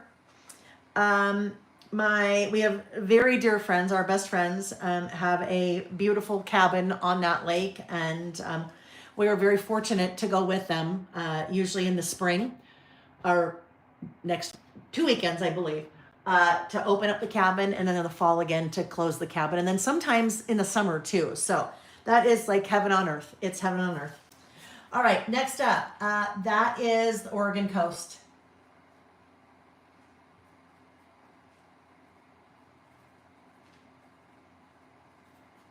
We did an RV trip up the Oregon coast 3 years ago. That is Whale's Head. Nick and I are going to the Oregon coast next week, end of next week, to celebrate our 30th anniversary. So this type of beach I love. I'd never experienced anything like that before, where it was cold and kind of misty, and oh, that's beautiful. Next one is Coronado Island, outside of San Diego.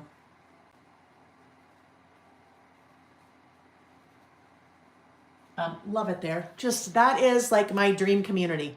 It's all walkable. You don't need a car. Like literally you could have your e-bike or your bicycle and do everything that you need to do on that island. And it's just, yeah, like I'm so like enchanted by the idea of living in a walkable community where you get up and walk to the coffee shop and then go to the bookstore and then walk to the gym and then walk to the grocery store. And it just, yes. And that is the hotel. Yeah, the hotel is amazing. The old Hotel Del. Let's see. Thank you, Ivy. Ivy said she loved my handwriting. Thank you, thank you. Carrie said, I love that your first 2 are some of my faves. I grew up in Washington and live in Oregon. Yes, yes. All right, number 4, the Cliffs of Moher in Ireland. Oh my gosh, I can't even tell you. That is like some of the most beautiful like country that I've ever experienced in my life is Ireland. But the Cliffs of Moher are, I mean, and these cliffs are, I don't know, hundreds and hundreds and hundreds of feet tall. They're just so cool, beautiful, and everything's so green. We went in May of 2023, 2 years ago. Yes, and just so beautiful and green. This one was a total fluke. This trip was such a fluke. That's Bora Bora. Bora Bora had been on my bucket list for years, years and years and years. And that is, I mean, these are all my photos. That is, I mean, it really looks like that. Now, unfortunately, I've covered up the beautiful palm trees, but that's okay. We, in the middle of the pandemic, were with some friends of ours. There were 3 couples, and we were at someone's house in the middle of the winter, and all the doors and windows were open. We all had our parkas on, but we were social distancing. And somebody said, you know what, we really should plan a trip. And we're all like, okay, where should we go? Because it's the middle of pandemic. Like, no one's doing anything, right? And one of the guys said, you know what, we should go to Bora Bora. We went to Bora Bora for our 20th anniversary, and we should go to Bora Bora. And we're like, yeah, let's do it. Let's go to Bora Bora. And thinking that no way would it ever happen. 2 nights later, he's already talked to the travel agent. He came back and we had a Zoom call and a full-on PowerPoint presentation. And we're all like, yeah, let's do it. Because the travel agent said it's 100% refundable because it's the pandemic. So if the day before something happens and you can't go, 100% refundable. We're like, yeah, this will be so fun, because thinking we would never go. Well, it happened. And it happened, I think French Polynesia had opened 2 weeks prior. The entire country was shut down. They weren't letting anyone in. And so it had opened up 2 weeks prior, and we got an amazing deal. Like, I can't even tell you, I can't even imagine what that trip would cost now. It would be far out of our budget. But because it was pandemic, and anyhow, I would go there again. Don't know if it'll ever happen, but, and then Hawaii, and really anywhere in Hawaii. And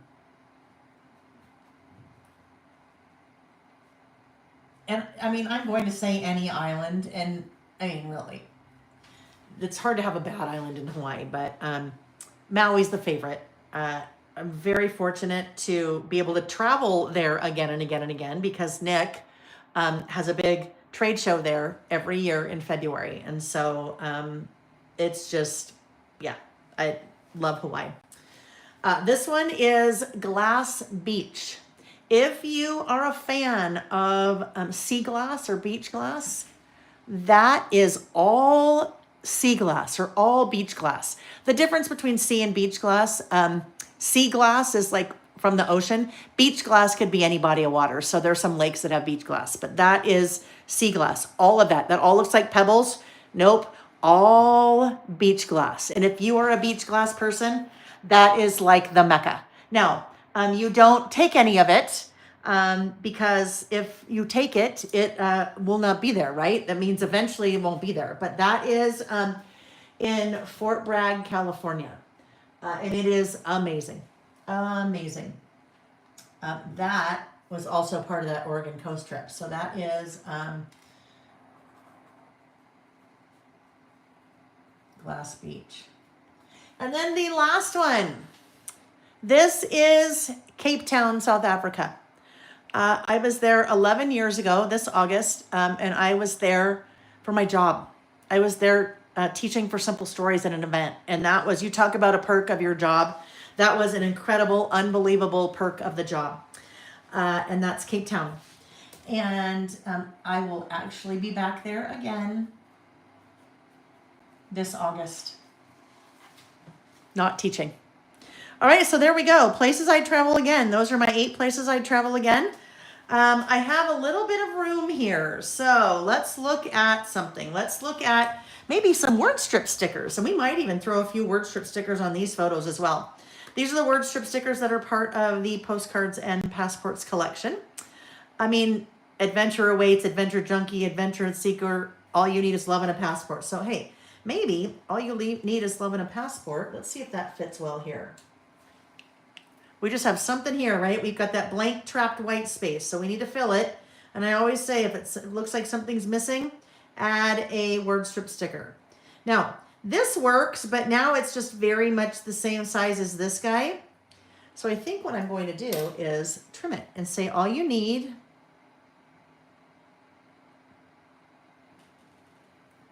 is love and a passport.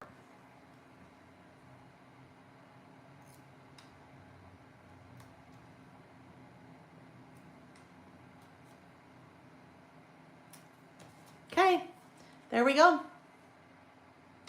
Now the only other thing I might add is, let's see. I don't know. Now that I'm thinking about this, I might have put that in a different place. Oh yeah, no, that's way too big. Oh, although that could go right there. Let's put that there. And then it kind of ties in with my little geotags over here. That little kind of blank white space there. So I think that will do it.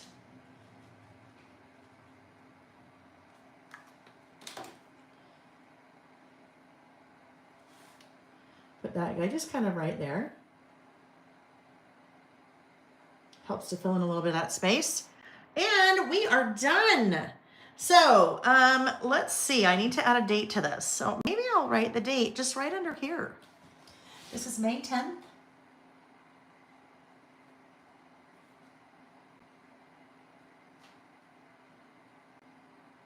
May 10th, 2025. Right, because that's important to date this list, because you know what? If I had made this list 20 years ago, none of these would, actually, Hawaii would be on my list. 20 years ago, I'd never been to any of these places. So that's why I think it's important to date your list, because it gives it a frame of reference, right? So you can see how things change over time. All right, let's see. Tabitha. Oh yes, Tabitha, you're going. Oh, I can't wait. Tabitha, you'll have to tell me. I want to know all about it. I want to know where you guys end up staying, and if it ends up being that Hilton that we talked about. And I just want to hear all about it when you're done. And I'm excited for you and excited for Adeline too, for sure. The beach in that picture in Oregon, that is Whale's Head. That is Whale's Head Beach. Double underline the word again, hand drawn, or is it a stamp?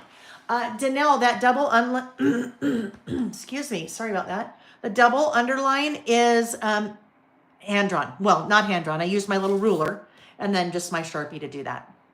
All right, let's just see if I've missed anything.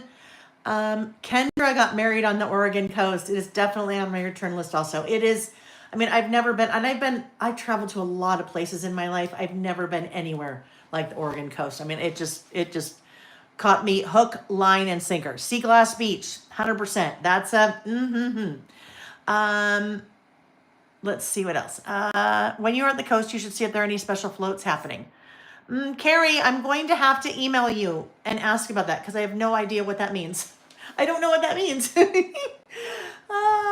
All right.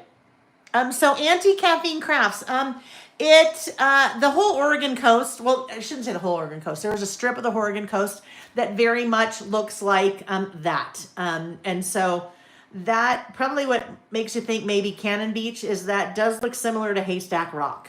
But yeah, that's called Whale's Head. All right, my friends, we are done with this list. So let me just put some things away. And I know, why don't we talk about a prize? Should we talk about a prize? We'll do a live giveaway. Let's do a live giveaway. I will, let me get my things cleaned up.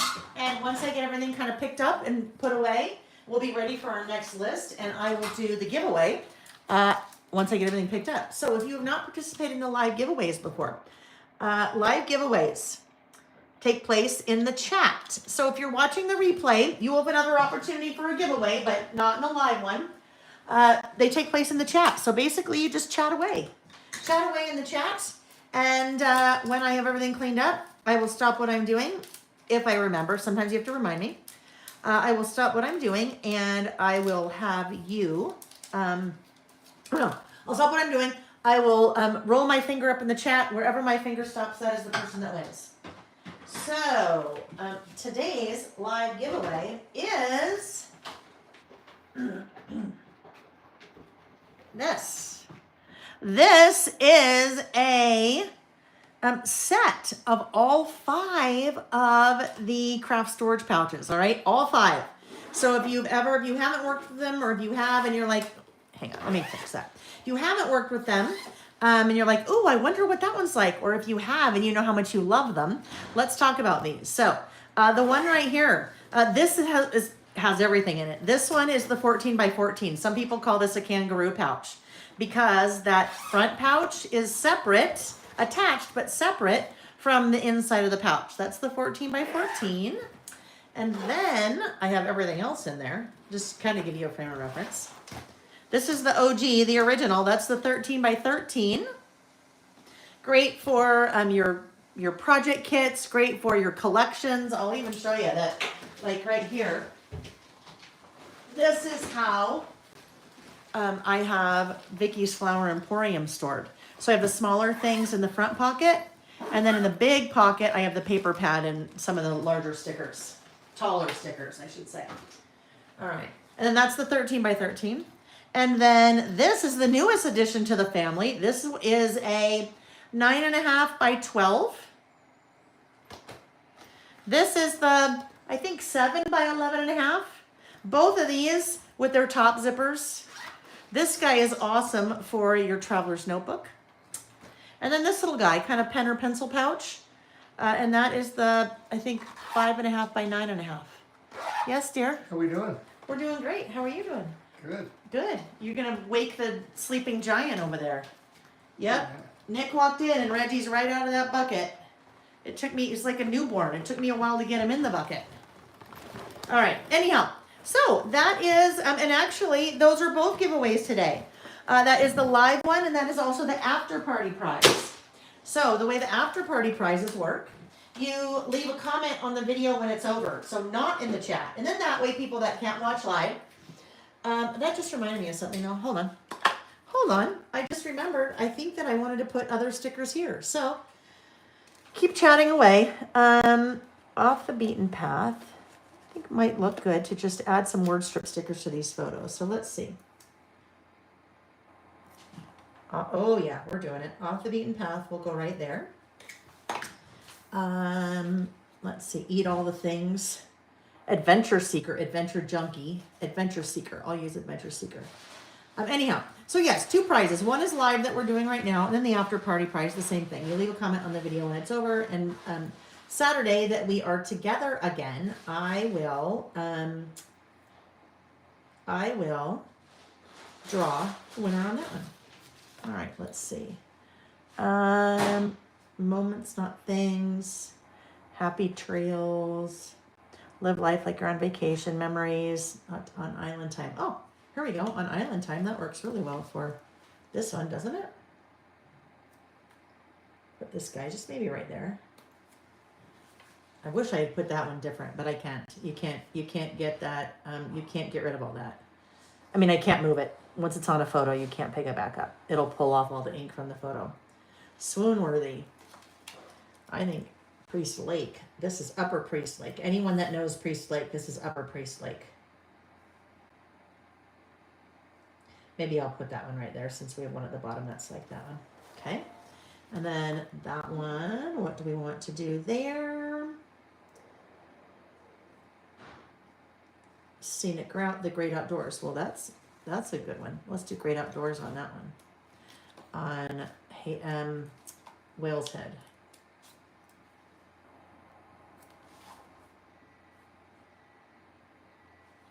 Maybe there? Sure, why not? All right, 1, 2, 3. I've got a few more. This one, that's a bummer now that it covered up the, oh well, it's fine. It's okay. Wake Up and Live. That's a good one. We'll do Wake Up and Live on the Cape Town one. I'm totally missing all the things in the chat, friends, so just know that once we get the giveaway done, if you had a comment that you really wanted me to see, then I'll just have you. I think that's good. I don't think I need them here and here. I think that's fine. All right. Sorry, I got sidetracked there. Oh no, I don't know what I was saying. We'll just keep on going. We'll just keep on going. All right, so as I'm putting these things away, let's talk about our next list.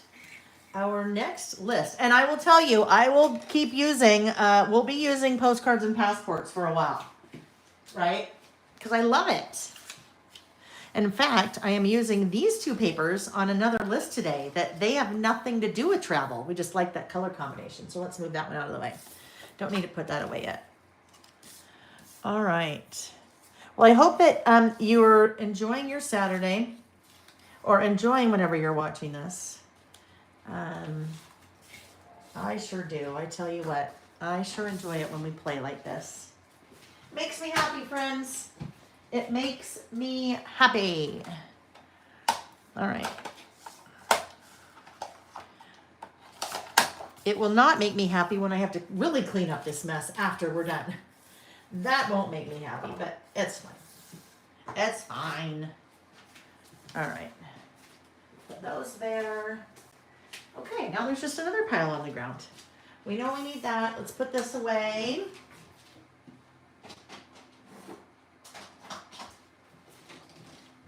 All right, I think we're ready. I think we are ready for our giveaway and then our next list.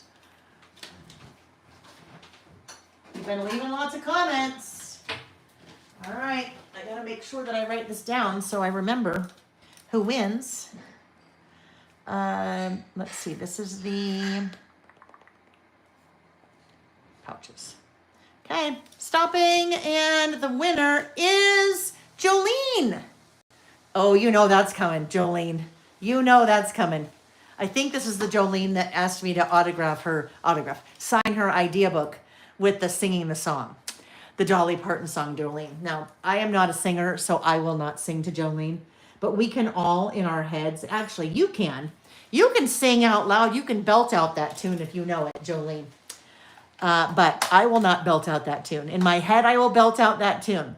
Jolene, congratulations. You're the random lucky winner of the set, the assortment of all 5 storage pouches. So Jolene, please send an email to lailbymail@gmail.com. The subject line, please write winner, storage pouches.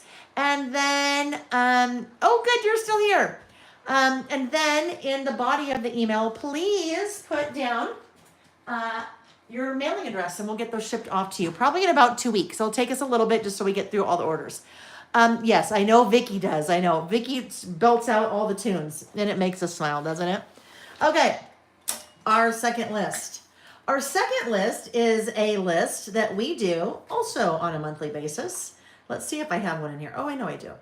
It's in the news. So in the news, we've been doing since March of 2022. So we did it, I think the first time I did, well, I know where In the News came from. In the News started because during the pandemic, my About Last Month and my In the News were on the same page because there wasn't a lot happening in a month in my life, right? Because pandemic, we weren't doing anything. So I had that list. It was a combination of both my things and news things. And then when that all started to kind of, loosen up a bit, I started realizing I don't have enough room on my list for both me things and in the news. So we started splitting them out into its own list in the news. I want to say probably March, April 2022 was the first in the news stamp set that I released. And the whole idea behind In the News is just to document things that happened during the month in the news. There's a big caveat with this, my friends. There is good news and there is bad news. You know what I mean? Some news is very uplifting and some news is the opposite of uplifting. So when we do In the News together, I steer clear of any kind of commentary. I just tell you what's on my list. And I more and more am trying to not include as much politics on my list, because if I did, the entire list would be politics and that's no fun. I mean, that may be fun for you, right? You do you, I do me, but I try to have an assortment of things on my list and not do a lot of politics because it can be very polarizing. So that's the deal. That is the deal. Usually my list includes photos, my In the News. So we're doing In the News for the month of April.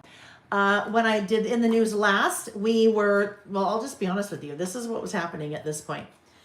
I did not do In the News for February, and I did not do In the News for March. When April rolled around, people kept saying, are we ever going to do In the News again? Like, what's going on? And I thought, I've been steering clear of In the News because, at least in the US, there were a lot of things happening in the news in February and March, and still are. And I thought, you know what? That's okay. I still want to continue to do In the News, but I'm going to really tailor it to what I want to be on my list. So I'm going to steer clear of some things. And so we were behind. So we did one list in April for both months, February and March. Anyhow, so we're going to do April. And for April, oh, I know what I was going to say, what led me back there. Sometimes I have a lot of photos. Sometimes I have a few photos. So in this case, we did photo strips, photo booth strips. So I had 4 photos from February, 4 photos from March. Sometimes I have 2 photos. Sometimes I have 12 photos. It just really depends. This time I'm having 1 photo. And I thought there are a lot of things on my list that are still, they've still made the list, but there are a lot of things on my photo or on my list. And I only want to focus on 1 photo, and it's a photo that makes me very happy. So this is going to be a 1-page list with 1 photo, and the photo will lift up, and I'll have my list on the back of that or underneath that photo. And this is the photo. If you are not a golfer, and I am not a golfer, I really don't like golf. Golf is Nick's thing. It is not Lael's thing. But over the years, as Nick has really, really enjoyed golf, I've started to follow it a little bit. And then I really have started to follow it with the Netflix series called Full Swing, which is it's a documentary, but it's really fun, where they follow a bunch of golfers.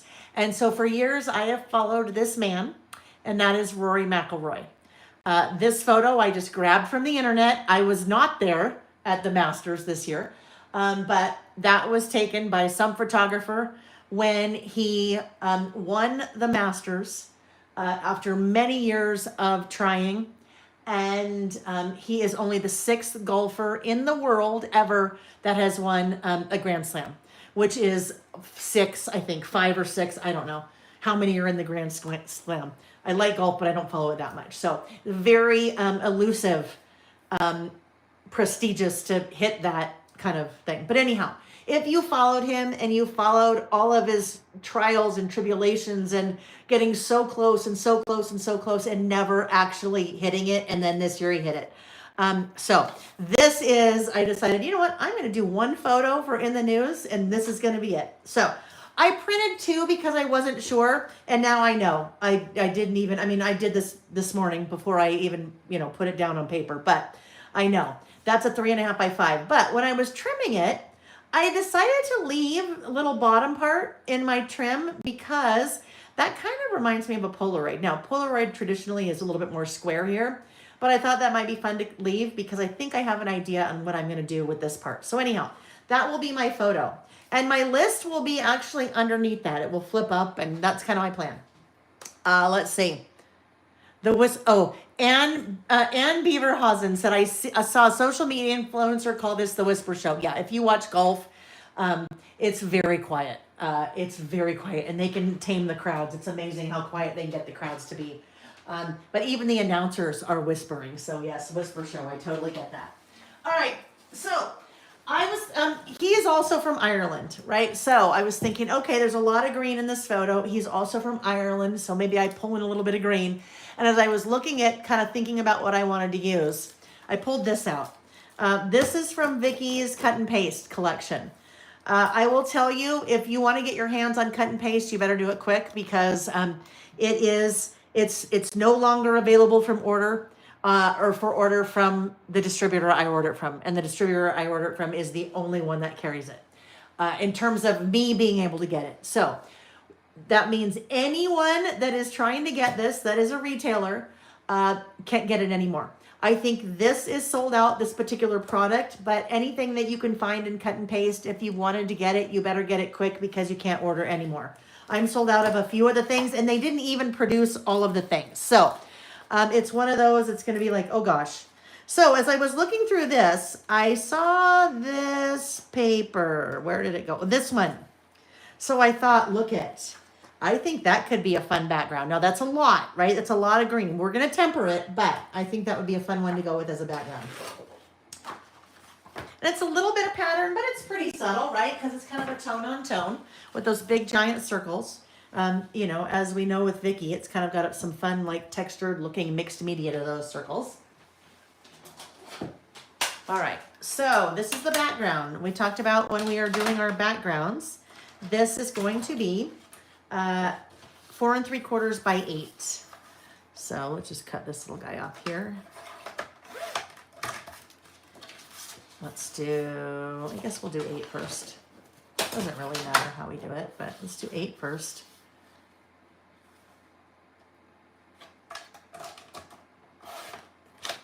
By 4 3/4.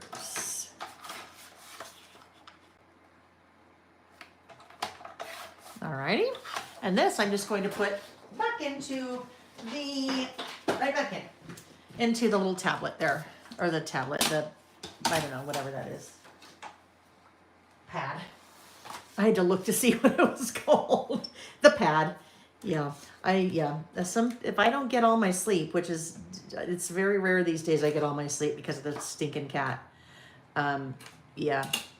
All right. This guy's going to go here. So let's go ahead and get this one red eye. Get it adhered up. I rotated. I'm right-handed. Find it's much easier if I rotate that way.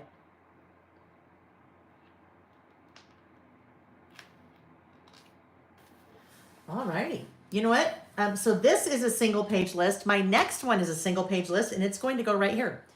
I should have done something differently here. I need to have adhesive right along that edge, and since I already put it down, we're just going to make it work. Make it work, like Tim Gunn says. Make it work. Make it work. All right. So this guy is going to be a little what I call a dog door. So if you think about a dog door, how does a dog door open? Well, it hinges at the top and it opens from the bottom like this, right? So we're going to create a little hinge for this. And I'm going to use the most incredible freaking invention ever. And I can say that because it wasn't mine. Here it is. All right. This is called tip-in tape. Tip-in tape. One of you, I don't know who it was, but I thank you so much for introducing this to me. Maybe like 6 months ago, I was doing something similar to this with washi tape.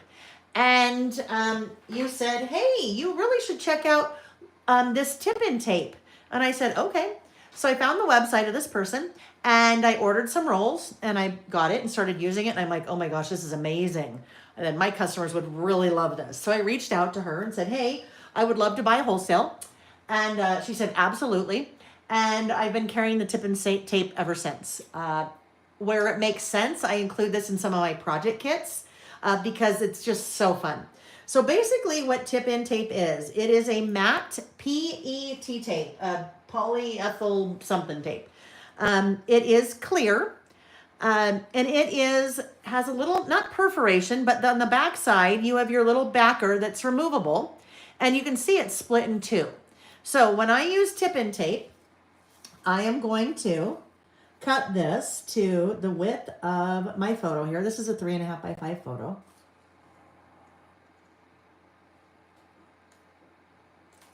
And I'm actually going to cut 2 of these. So I'm going to do one on the front and one on the back.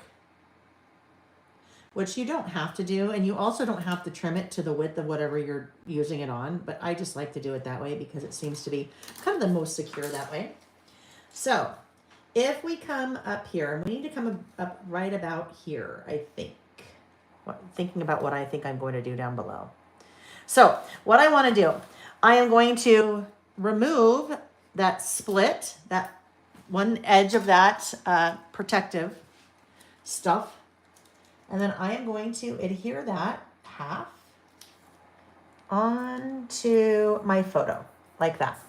All right? And then I am going to remove the other half. And I am going to place that right there. I'm going to move it up high. Place that right there. All right? So now I've created a hinge. And my photo lifts up just like that. I can do that with washi tape. I mean, I've done that for years with washi tape because that's just what I did. The problem with washi tape is it's covering up part of your photo, and then it also has a pattern on it. Sometimes you want a pattern, sometimes you don't. But really the problem with using washi tape, and I've used it for years, so don't get me wrong, is that washi tape is not meant for you to do this over and over and over and over again, right? You know washi tape. Sometimes it sticks really well, sometimes it doesn't stick as well, kind of depends. So by using something that's meant for that, it just makes that whole process a little bit more secure and sturdy. I'm doing the same thing right here on the back side. And I will then lift up the other part of that and set that right there. So that's one way to do it, right? That's one way to do it. And you can't see unless I really bring it up close, then you can kind of see a little bit of that tape right there. Another way I could have done that, and I'll just show you with this, just pretend here, we'll just make a little piece here, is I could do, I'll do it on my sticky, just as an example, although I'm going to get rid of the sticky part. I'm not going to use the sticky. That's probably very confusing. I'll just use this photo because I'm not going to use that photo. So the other way I could do this would be to fold it in half like that and to put one half here. Let me just get that on there. And then take this other half and fold it back like that. All right. So if I were to put that, let's just put it in the back of here for a sec. If I were to put that right here, I have the same function, but I didn't put any of the tip-in tape on my photo, and there's none of it up here. So a couple different ways that you can use that, but it's pretty handy. It's pretty handy. So we just created a nice, fun little interactive element there on our page. Flora, can you stamp on the tip-in tape without it smearing? I think we tried this before. I'm trying to remember. Definitely depends on the ink that you're stamping with, because all ink is not created equal. All right, so if we did, I think what we maybe did before was, I think we tried doing I think I tried using the Zig photo signature marker. Okay, so I wrote on it with the marker. Photo signature marker is meant for writing on slick surfaces. So let's see. It works on that, no problem. So we know we can write on it. Let's try the Sharpie. And I think when we did this, I think the Sharpie is not as good. I'm gonna let the Sharpie sit for a minute. But then when it comes to stamping, you have to try it. You'd have to try it with whatever ink that you use. I want to say that we tried it with maybe, because that's the black ink I use. I think we tried it with the Versamark or the VersaFine Clair, maybe. Let's just do this. Let me just pick one of these little guys and we'll see.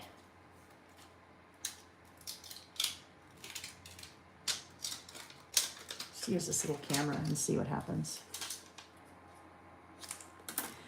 All ink is not created equal. That's a really important part of this, though. Just because if it works for me with that doesn't mean that it would work for, it doesn't mean that it would work on something else or with a different kind of ink. You'd need to try it first. Your oxides, you can stamp on photos, but what's really interesting when you stamp with your oxide on a photo, and I haven't tried it on this with the oxide, but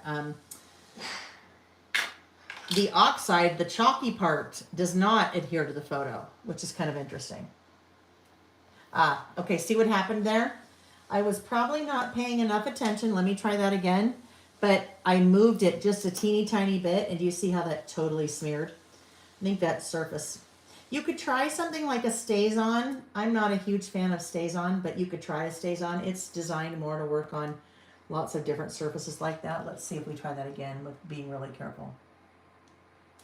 No, nope. I'm going to say no. I mean, unless you want it to look like that, then it would be okay. But that's, well, let's do that again. That's what the stamp should look like, right? So it's just, it's really slick. All right. Hello, Allison. How are you? Nice to see you, my friend. And I think Amy, Amy linked the tip and tape in the description box of the video. Or description box. She linked the tip and tape in the chat. All right, so there we go to start. And that's just, the different ways that I use that. I have used that. I'll show you one more thing. I use that in different projects, all different kinds of ways. So you can do, like there's one in the center. You can do a center tip in. You can do, even from the side. See that? How you can do like a little side tip in like that. And doing it on the side is how I did it that second way, this way, where you kind of fold it under itself. So lots of different ways that you can use that fun tape to just add things to your projects, right? Especially if you're working in something like this where you can't, it's hard to kind of get things to be interactive sometimes because everything's pretty flat. It's a fun little product for sure. All right. So it's rare that my in the news just has one photo. I think one other time I've done it with 2 photos, but normally I've got lots more. Doesn't mean that my list isn't going to have more things on it. It's just that there's one photo here. All right, so now let's see. My thought was with this. This is in the news too. So I thought I might, I don't know, we'll see. We'll see how this works. In theory, my idea was, let's find my little sketch here. My idea was, here's my little photo of Rory. That's my little, you can see that that's a tip in. I have the news stamp. Now, so I was going to maybe stamp the news stamp below. That was my original thought in my little sketch. However, it won't work that way.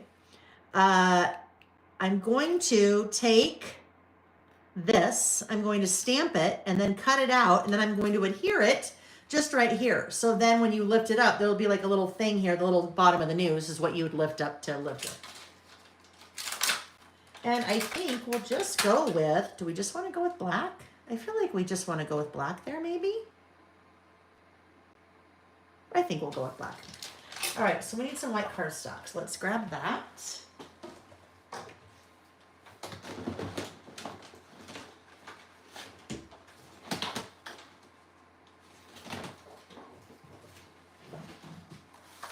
All right, we need a stamping book. That one works really well. That one is the 2 and, I think it's 2 3/4.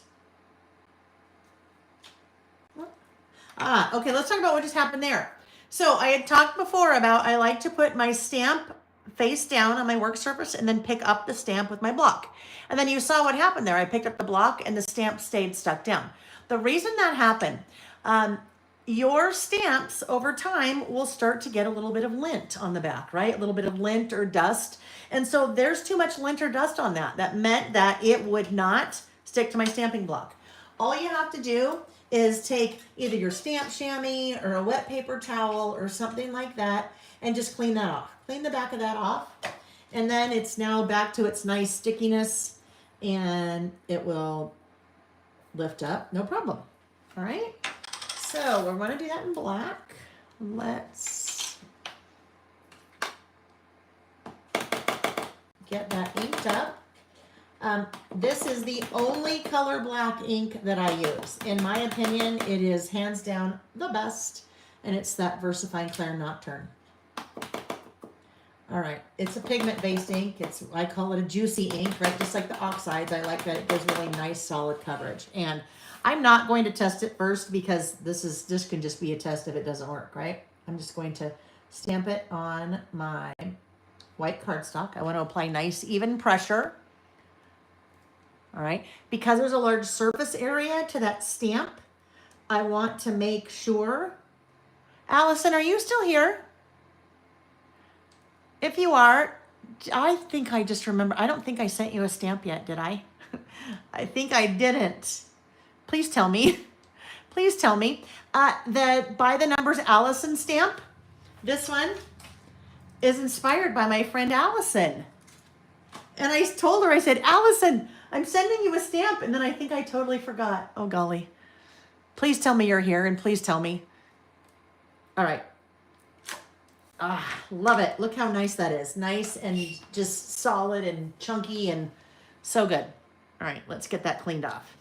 especially your black. That's usually you want to try to clean off your blacks right away because that can, I mean, it's not going to hurt your stamp. You'll be able to get it off later, but it just, you have to apply a little bit more elbow grease. All right. So let's do this. And then I'm going to fussy cut this. So what I'm going to do is I'm going to get as close as I can with my larger scissors. If I had a die for this, it'd make it a lot easier, but I don't. That's all right. So get my larger scissors to do most of the work.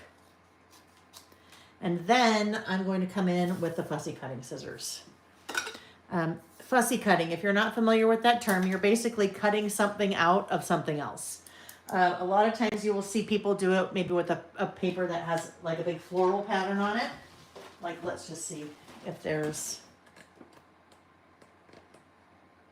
So, an example, maybe I wanted these circles. So fussy cutting would be cutting these circles away from the larger piece of paper, right? That's what we're doing here. We're fussy cutting. When it comes to fussy cutting, you want to use the smallest pair of scissors that you have. Kind of like with our stamping block, right? Right size your scissors to the project that you're working on. If you have your big 12-inch Fiskars scissors, it's going to be hard to fussy cut. Smaller scissors. These are my fussy cutting scissors. And as you see, they look very different than a pair of scissors. Very different, right? You don't use your two fingers like this to cut. These sit in the palm of your hand like this. You've got a little edge right there, not perforated, not serrated, you know, a little raised edge, I guess, where your two fingers go. Your thumb goes there, your pointer finger goes there. And then you are making got ink on my fingers. You're making very small movements to move those blades, and the blades are super short. So that gives you a lot of control when you are coming into fussy cut.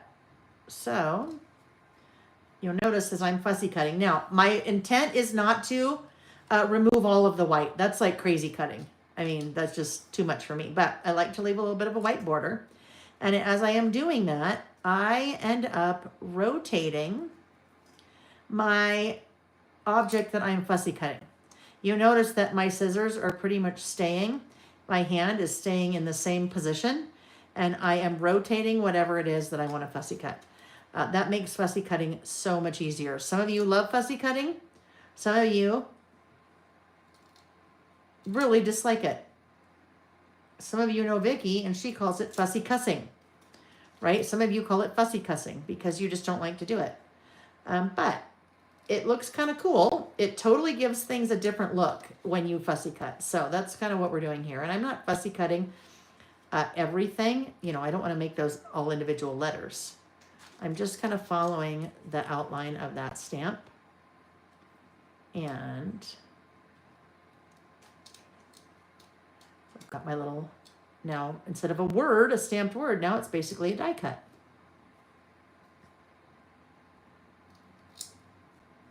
These are pretty awesome. I did not invent them. I carried them from a company for a long time. Oh, hello, Reg. All right, I'm gonna move up. There we go. Go get back in your bucket. Did you get a little glimpse of the kitty there? But they were always out of stock. They never, ever had them in stock. And so one day I said to Amy, I want to try to source these. And Amy said, I'm on it. And we found a company, not a company, a factory overseas, and they made them for us. And I said, I want them to be my blue, and I want them to be matte, and I want them to be really awesome, and they have been. Now, I'm not quite sure how far down I'm going here, so we'll just see what happens.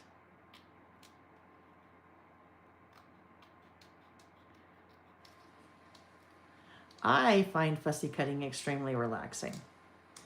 And I know some of you are thinking I am up in the night when I say that. All right. I think we just need to go in. Oh yeah, we need to finish our little S here. And maybe the E, I don't know. We'll see. There's not going to be much left to adhere in a minute when I get done, huh?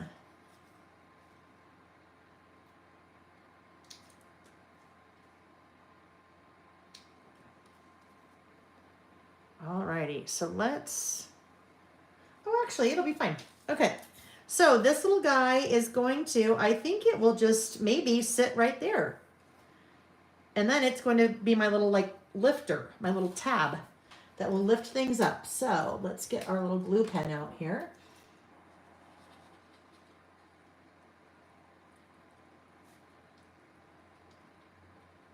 And I think it was right about that line. Let's see where we are here now.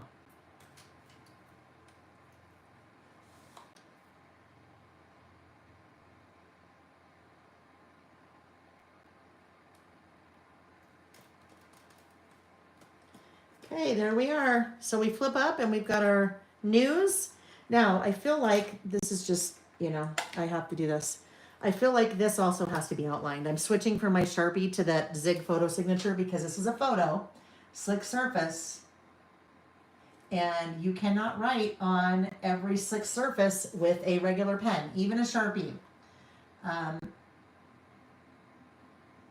If you've ever tried to write on like a magazine or like in my idea book or a photo with a regular pen or even a Sharpie, it doesn't work. There's something about that slick surface that just doesn't, that sometimes you end up ruining your pen because the ink just won't flow and then it gets all jammed. And I did that the other day with a Sharpie. I was trying to do something like that with a Sharpie and it just does not work. I had to throw the Sharpie away. It was brand new and I had to throw it away. All right, let's see. Sinfully Paper, I love it, said, I despise fussy cutting. Tantrum cutting for me. I love it. That's funny, right? It's either love it or you hate it. You love it or you hate it. Flora loves how close of a cut you get with those scissors. Yeah. All right, so there we go. There's the start. Now, this is for the month of April. So I really do need to do something about April there, right? So let's grab, let's see what we want to grab here. My back is to you for a moment while I'm looking through all my stamps. I am looking for either, probably this guy, either that one, which is from about last month, 2025, or let's see, about last month, 2022.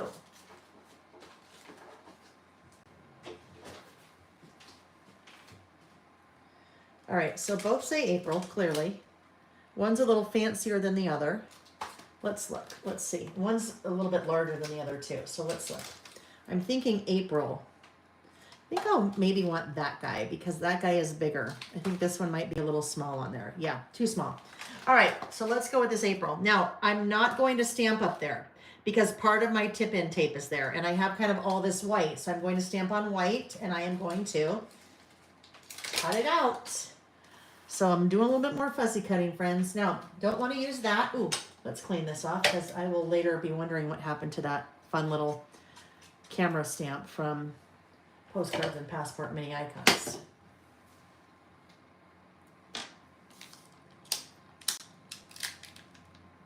You guys follow golf? Golfers, do you like to golf? Do you follow golf? Do you follow any kind of sports?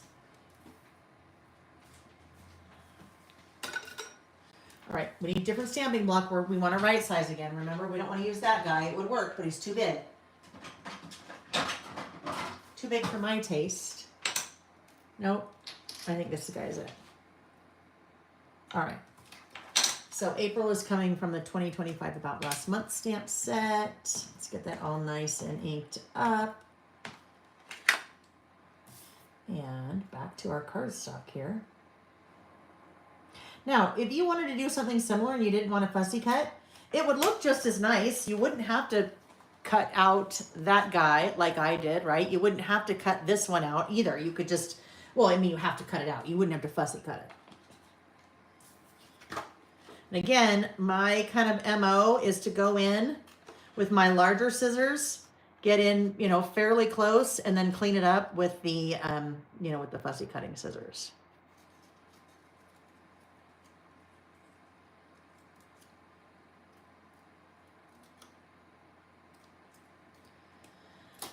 Alrighty. What are you guys doing tomorrow? Are you celebrating Mother's Day? If you're celebrating Mother's Day, are people coming to your house and you're doing all the work? I hope not. We always go to one of my sister-in-laws, Nick's older sister, and have like a little brunch. My mom comes too, so that's fun. And then I got some work to do tomorrow, every day. I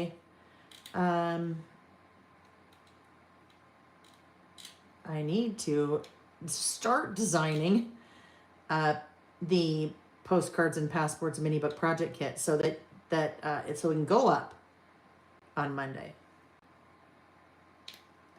Hopefully today, this afternoon, I can get this room cleaned, because I don't know about you guys, but when I start a new project like that, everything has to be clean. I can't, I need a fresh start. Everything has to be nice and clean. And then it ends up being, messy and like 2 minutes flat after that. But I at least like to start clean.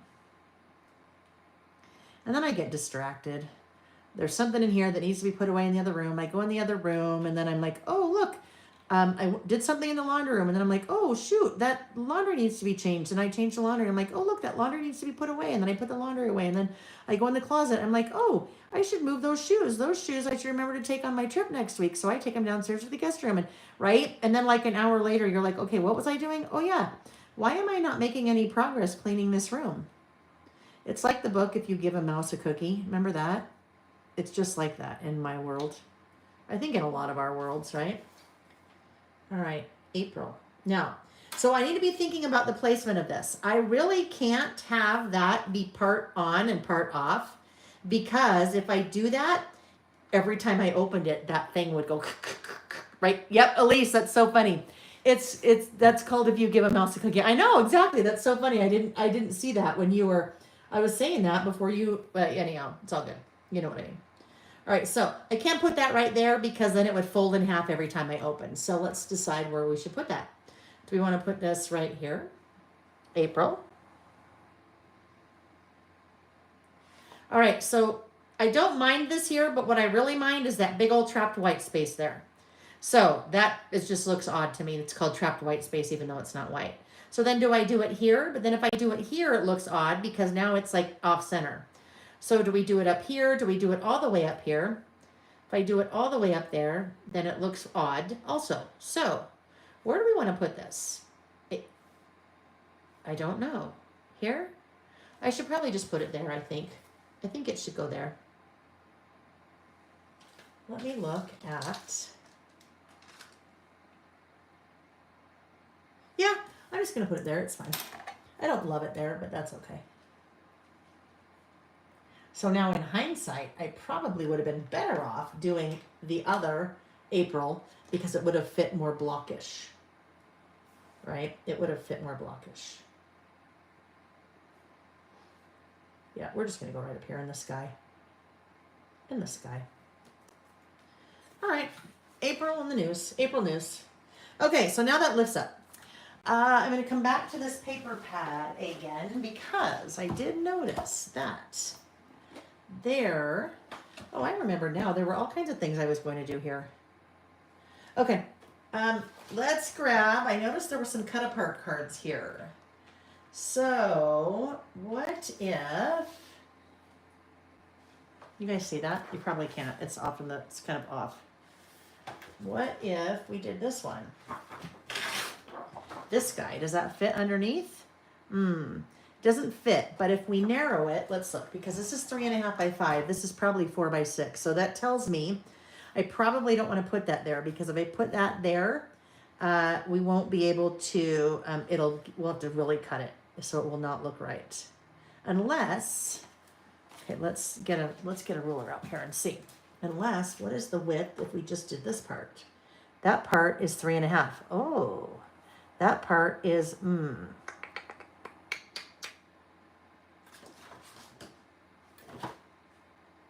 going to try it. Let's just see. I don't think it's going to work because I think it's going to be too tall, and we'll see. We'll figure it out. We'll figure it out.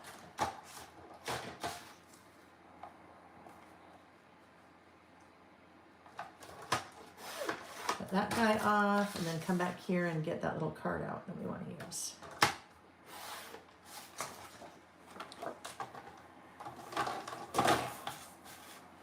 Now, we could replicate that because the clip it stamp that's, oh my gosh, we've had forever and a day. We could kind of do something very similar to that to create a little clipboard if we wanted to, but let's see. Oh, we already know that we need to trim these edges off because my photo is wider than 4, or this is wider than my photo. My photo's 3.5 wide. We know we need to trim some of this off. We probably have to trim a lot more than that. Oh, look at that. Oh, look at that. This will fit perfectly right there. If we go all the way up to the top, we won't even know it's there, right? We don't even know it's there. So let's do that. Although I think I will come in and do this part. Let me just come in and cut this part.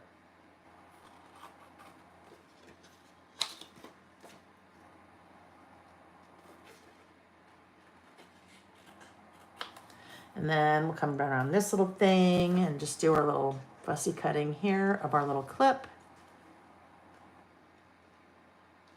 And then this is where I'll do my list of the other newsworthy events that took place in the month of April.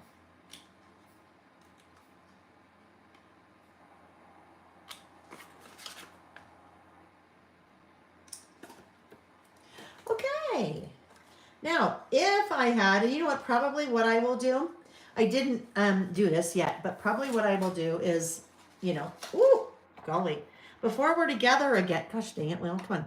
Before we're together again, I will print out, I think, more photos that can go on the back of that little dog door. So I'll do more photos there in my list here. All right. And if I wanted this to be a 2-page list, then I could do those additional photos over here, right? But I think we're going to keep it a 1-pager. Because my next one is a 1-pager. Oopsie. A little piece of adhesive there. So it is hidden perfectly by that little door. All right. Gotta do a little bit of our outlining here. And then I will do my list for the month of April. I need a bullet stamp, or what if, I'm going to use this little guy, kind of that little, those little conversation bubbles. Had to think about that name for a minute. Okay, so I'll use that as my little bullet, basically what's going to be between the things on my list. And we use one of our tinies. There we go. That's one of the 2, a little round acrylic stamping blocks. That's a set. Oh, thank you. Hydrate. Oh, Nick, look at Nick's list of chores. Nick, what are you doing, honey? Just bopping in?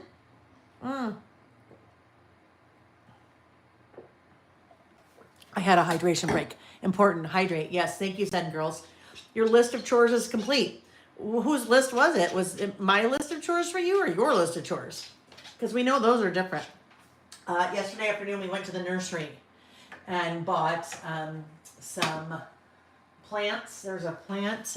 We have some planters that are self-watering that we plant the same thing in every year. And remember at the beginning, I was saying how you learn, you know, in this area, you can't plant anything until Mother's Day weekend because you'll lose it. And so we got those. That's the chores you gave me yesterday. What? Plant the bushes, plant the flowers, clean up the patio, smoke the brisket. I'm doing all those things you told me I had to do yesterday. The smoke the brisket wasn't on my list for you. That was on your list. We're having some friends over tonight, and Nick is making. You're going to Home Depot. Okay. It's making smoked brisket. So that will be yummy. All right. So let's get our little tester here. Yep. Okay. That looks good. All right. So these are just some things that were on my list for the month of April. No particular order, no particular importance. Well, we should probably start with this. I mean, really. Rory McIlroy wins the Masters. That was exciting. I was coming home from San Diego and started watching it at the airport, and then I think, he finally won because it went into like an added hole at the end, like sudden death, and right before I got on the airplane, I think it ended. So that was good. The tariffs with China increased to 145%. Oh yeah, I said I wasn't giving any commentary, and I gave commentary on Rory McIlroy. Okay, I broke my own rule. I won't give any more commentary. Pope Francis and Val Kilmer passed away.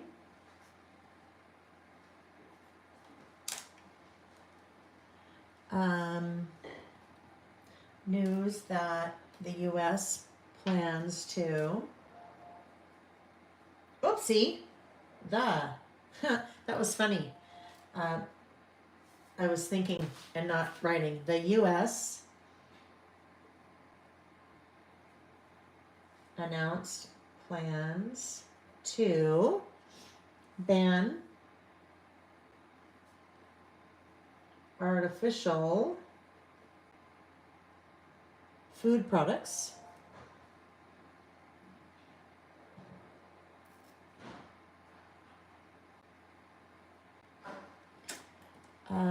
massive power outages in Spain, Portugal, and southern France.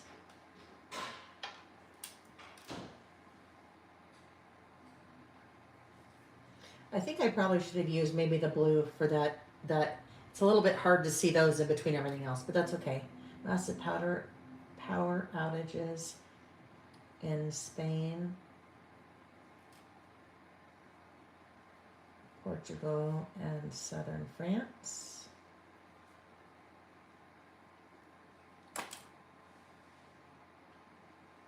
New Canadian Prime Minister elected.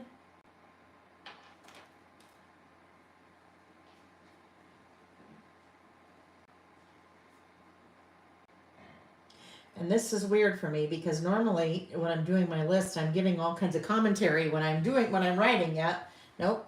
New Canadian Prime Minister, because I'd say I won't. This is just a list, no commentary with it.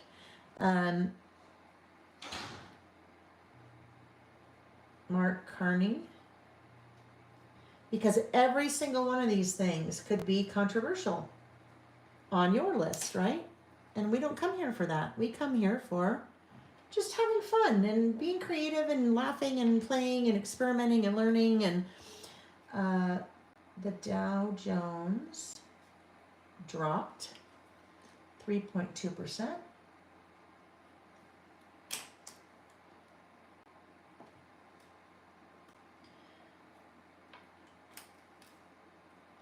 Senator Cory Booker delivered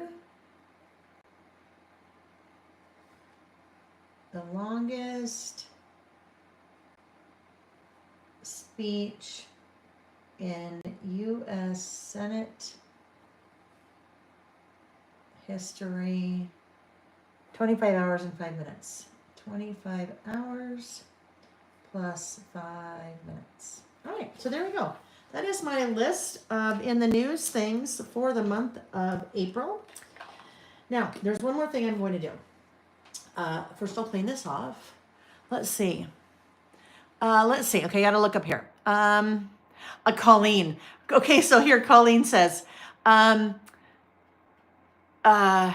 Rory winning the Masters is not political. But you know what, Colleen, it could be to some people, because some people, there's a whole weird political thing about the Masters and the Live Tour and that whole thing. I mean, that whole, not the Masters, but the PGA and the Live.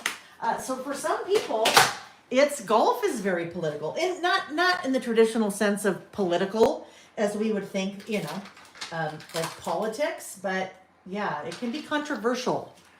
Let's see. Wait, Heather. Oh, Heather, I'm so sorry. I missed that. Heather. I totally missed that. Heather, your first Mother's Day without your mom. That's so hard. I'm so sorry. I am so sorry. Take care of yourself, right? And you guys, all holidays can be rough for many people. And I know that Mother's Day can be extremely difficult for lots of different reasons for people. So if tomorrow is a day that you are not looking forward to, just please take care of yourself. Do something for you. Take care of yourself. That's so important. All right. Flora, that's really important to me. Thank you. She said, I love that, Lael. Thank you for keeping in a safe space to share inspiration, right? Yep. Because I don't know about you. I didn't come here to talk about the craziness of the world these days. I just want to talk about stamping and pretty paper and things like that, right? Bucket lists. Okay, so I did say there's one more thing I wanted to do on this list because it's just very plain up there. Guess what it needs? I think it needs a word strip sticker. So let's look at one of two. Let's either look at, where's small talk? Small talk or small talk snarky? Let's look. So either we want a black, I don't know. Sometimes you have to take a chance. I mean, if we're talking about this whole scenario, right? You must be present to win. That works as well. Miracles happen. Okay, here we go.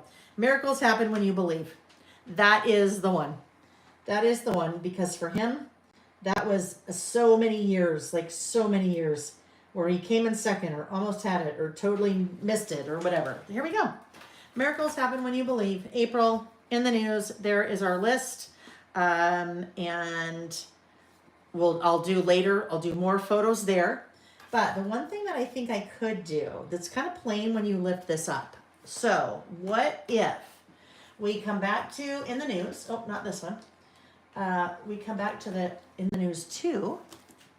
And if we strategically can put something right here that will sit right here. Oh, that would be hidden. I think we might be able to put something there that would be hidden, just so it's not so weird right there. What if we did breaking news? Let's see what happens. If breaking news goes right here, I don't want it to show from here. Oh, it's perfect. All right, we're going to add breaking news to that. And I am going to stamp, I don't know. Well, we can try it both ways. I will stamp below that, and then we will see. And if we don't like the way that it looked when I stamped below that, then I'll stamp on my cardstock and cut it out and put it over it. All right. This little guy, breaking news.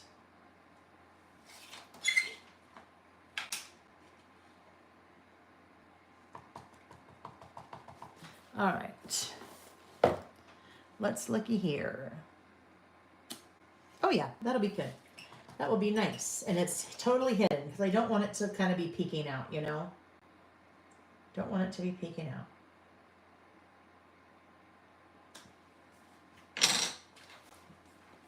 Breaking news. Ta-da!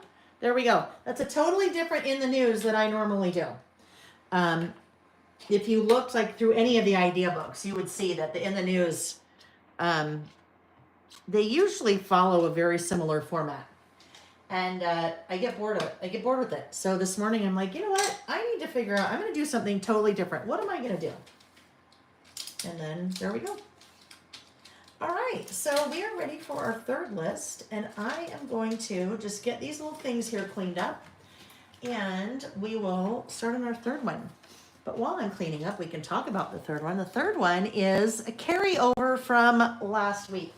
So last week was International Scrapbook Day. We were listing all day long, lots of hours. I think 8 a.m. Pacific to like 5:30 Pacific or 6 Pacific. I don't even remember. It was a marathon. And we did not get to our last list. I was like, I'm done. Put a fork in me. I can't even think anymore. And so we are doing that last list today. And that list is routine. So, I have a routine that I have really been trying to do the last couple of months, and I thought, you know what, might be fun to make a list about your routine, whatever your routine is. Maybe you get up every morning, and if you have kids, you get your kids fed and ready for school. You drop them off at school. You go to work. You go to lunch at the same time. You read a book at lunch. You go on a walk at lunch. You come home. You do whatever your routine is, right? Oh, I missed it by a minute, Colleen. I missed 12:34 by a minute. So that's what I'm going to do. I'm going to make a list about my routine, because your routine, any of your routines, are like a mini time capsule, right? We talk about mini time capsules a lot because most of our lists are mini time capsules. And what I mean by a mini time capsule is that it is a snapshot in time. So my routine these days is very different from my routine when I was a young mom, or very different from my routine when I was in college, or different from my routine, really any time of your life, right? I am in a different stage of life. Nick and I are empty nesters, so that definitely drives a routine differently than, what it would be otherwise. But also, I own my own business, right? So I set my own schedule. And I can sometimes have a routine that might be really different than someone else's routine. So I'm going to list about my morning routine these days. And for that, it is going to be a one-page list. Now, my plan is to do this side by side with this. Now, some of you, that's going to drive like absolutely 100% bonkers. You're going to be like, Lael, you can't do that. That does not go together with that page next to it whatsoever. And I say, you know what? They don't have to. I do a lot of double page lists because sometimes I have more to say. And just looking for a piece of paper that I put away. But sometimes I want to do a single. And sometimes you guys say, oh gosh, I only have enough for a single page list, but I don't like them next to each other when they're not the same thing, so what should I do? And then sometimes we talk about just decorating this other side with, pull out your different products and just decorate, or put a quote there or something like that. And sometimes we say, well, do a totally different list, but use the same piece of paper, right? So that it at least looks like it goes together. I cannot find where my piece of paper went, the orange polka dot. What? I put it away somewhere. Oh, here it is. All right. So I love this color combination, that kind of blush pink with orange. So I thought this might be fun if I use this as my base, and then this will be another layer on top. And then I'll do white cardstock for my list. So that's the plan. And both of these papers are from Postcards and Passports, but they don't have to be, because on the B-sides, these are the B-sides, that's just generic pattern that can be used for anything that we want. Works with the collection, but also works very well by themselves. All right, so 4 3/4 is my width. 4 3/4 by 8. That'll have a nice little white border all the way around. And then this guy, let's see what we want this guy to be. This guy, we really just need a little bit of pink sticking out.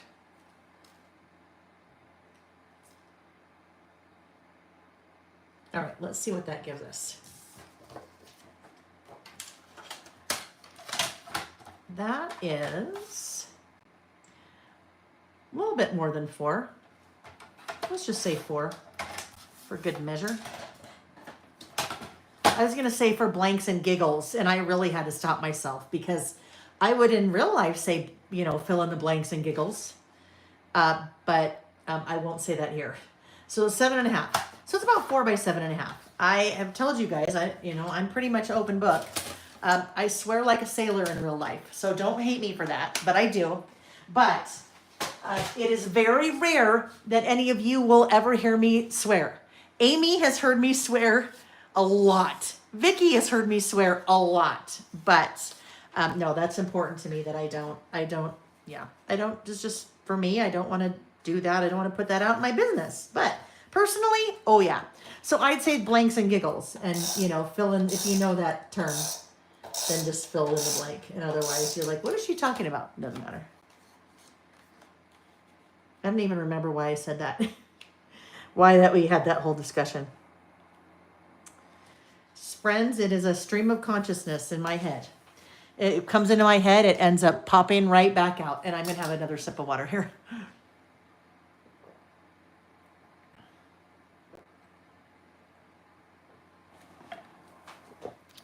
Zen Girl said, I'm glad to be in the Sailors Club. Yeah, swear like a sailor. I could have worse problems, right? I mean, I could have worse habits or worse traits or, yeah. Like I said, if that offends you, then you just don't hear me say it. So you can still like me. We can still be friends. We can still be friends. All right, now my white cardstock. So we're just getting a couple layers here. White cardstock is about, I don't know, a little over 3.5. There we go. And we need to round these outer corners. And that will go there. Oh, but that's right now. Season pass.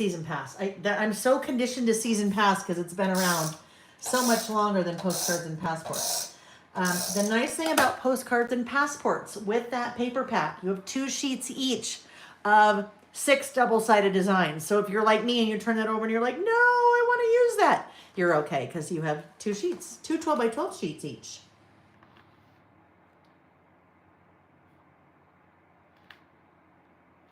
Ooh, what did I do there? That was not straight at all, Lale.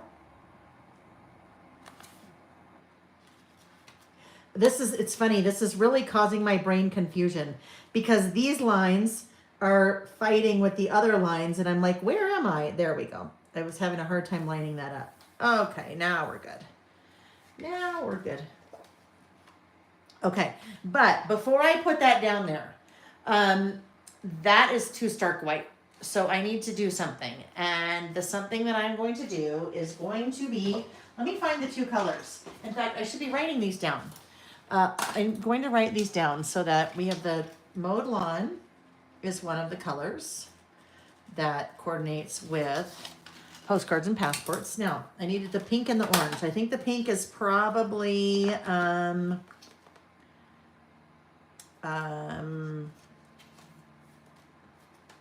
there's probably 2. Ooh, not Tattered Rose. I think Spun Sugar could work as a lighter version and Kinch Flamingo as a darker version. But for this one, I'm going to say Spun Sugar.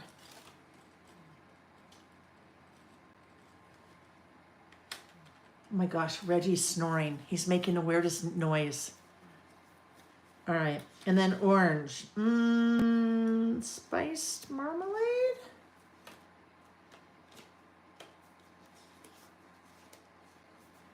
Let's see. Not dried marigold. Not carved pumpkin.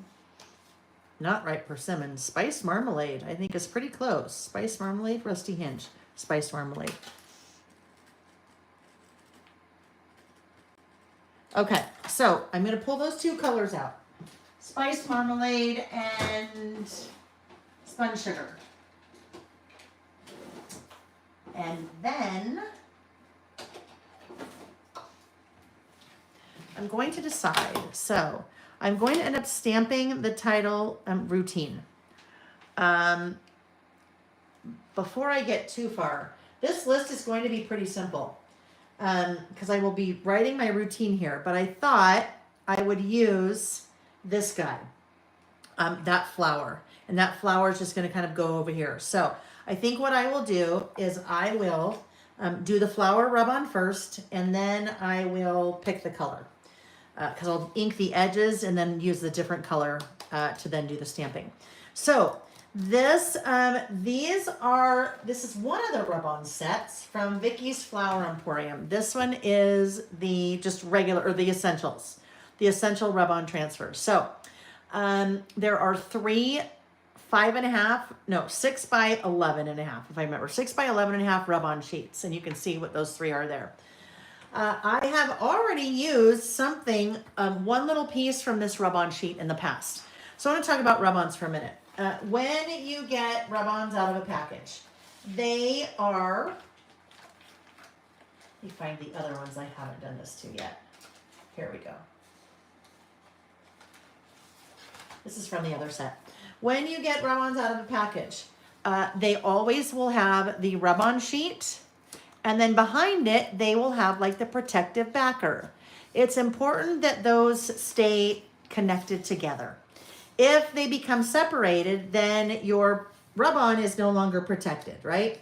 So what I like to do when I open up a new package of rub-ons is I take the sheets out and I staple each sheet of rub-ons to its protective backer. And then that is going to help make sure that that does not go anywhere, all right? So that is what I had already done with this guy. Next thing I'm going to do is I know we want to use this flower, so I'm going to come in and cut this flower away from the rest of the sheet. I find it so much easier to use a rub-on this way than if I just try to lift up the whole sheet and then only get that part rubbed on and nothing else. So we're just separating that from the sheet.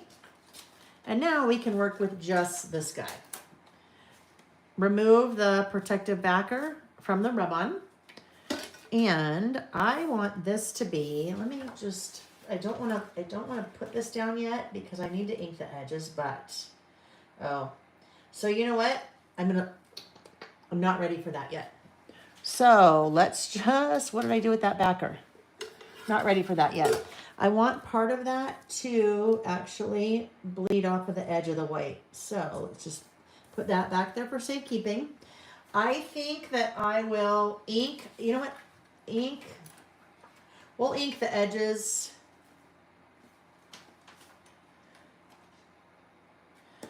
I'm going to ink the edges in spun sugar and do my title in sparse marmalade.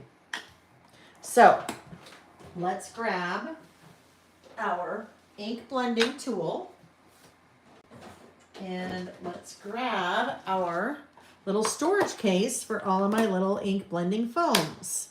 We are using spun sugar. So I am pulling that off and putting it on top of the head, and I'm just going to press down here just so it, is really nice and secure with the Velcro.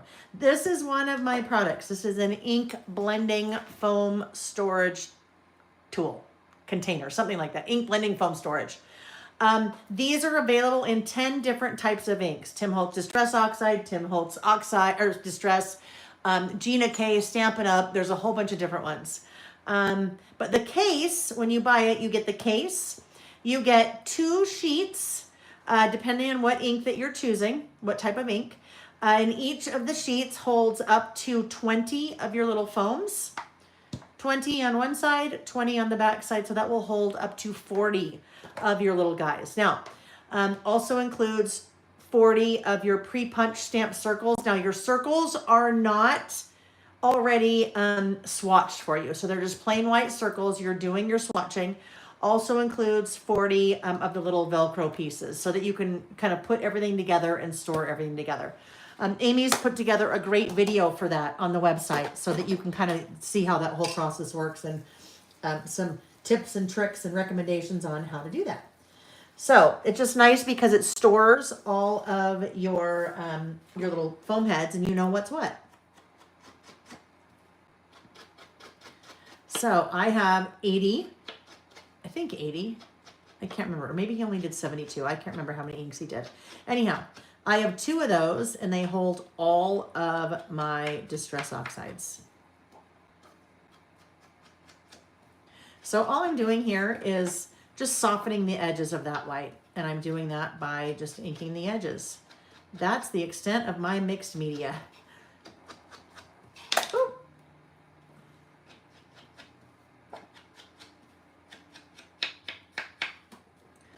Alrighty. There we go. And that just kind of softens that, right? It takes away the crisp harshness of the white edges. Put that little guy back in there and be done with it.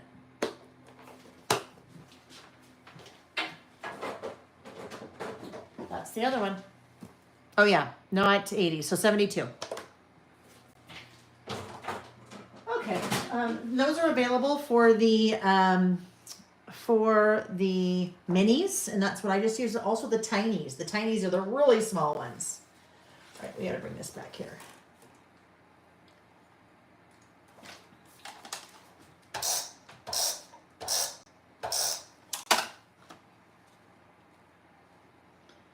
All right. So now I wanted to get that done now because now I can come back on with my rub-on. And I would like my rub-on to just kind of sit like that, right? So it's partially on the white and it's partially bleeding off in the other areas. Here's the trick with rub-ons. You need to channel your not Elsa, okay? You know Elsa in Frozen. Elsa says, let it go. You don't ever want to let the rub-on go, right? So I am holding it down, and I want to make sure that I am holding it down until I'm done, and done, it takes a minute, all right? So I'm just taking this little, it's not a rub-on tool. I call it a rub-on tool. On the website, I call it a rub-on tool, but it's actually like a little embossing tool.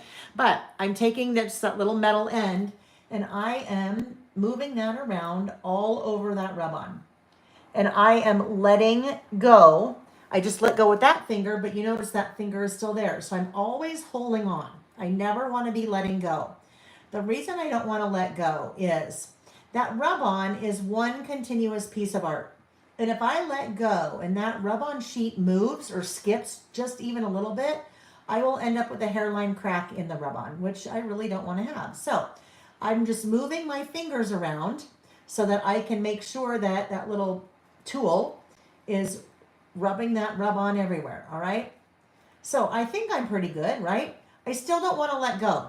The reason I don't want to let go is as I start to lift this up to make sure everything rubbed on, if there's any little part that didn't rub on, like I can see right there, that those tops of those two flowers didn't rub on. As long as I have not let go and moved that, I can lay that right back down and go, oop, I need to get it there, and oop, I need to get it right there. So I'm still not letting go, right? If you have never used rub-ons, those are really helpful tips. If you used rub-ons back in the day and you're like, oh no, not rub-ons, those are really helpful tips, all right? So as long as you're just not letting go until you're at the very end, and you've made sure, like I could see part of that wasn't rubbed on, lift it up again, or I lifted up, checked, laid it back down, rubbed on again, and we are good. And then I'm just going to gently rub over the top of that, or I could also just take, what side is that? There we go. I could just take that little piece and then rub on over the top just to make sure that it's nice and, it's nice and smooth. And that's rub-ons. Rub-ons are amazing, I think, because it looks like it was printed on your project. It looks like that you did all that printing and you really didn't, you just added it. So kind of a little bit different than a sticker, right? Lots of times your stickers have a white border around them, or your die cuts have a white border around them. So some of my lists obviously are way more involved than others. I mean, like that first list that we did, places I'd travel again. That was a lot more involvement, right? I did lots of stamping, I had photos. I mean, I did a lot of things on there. But not all of your lists have to be that way. None of them have to be that way. Piece of paper, so something to write with and something to write on. That's really all you need. A list like this is great if you're getting down to maybe the last of something.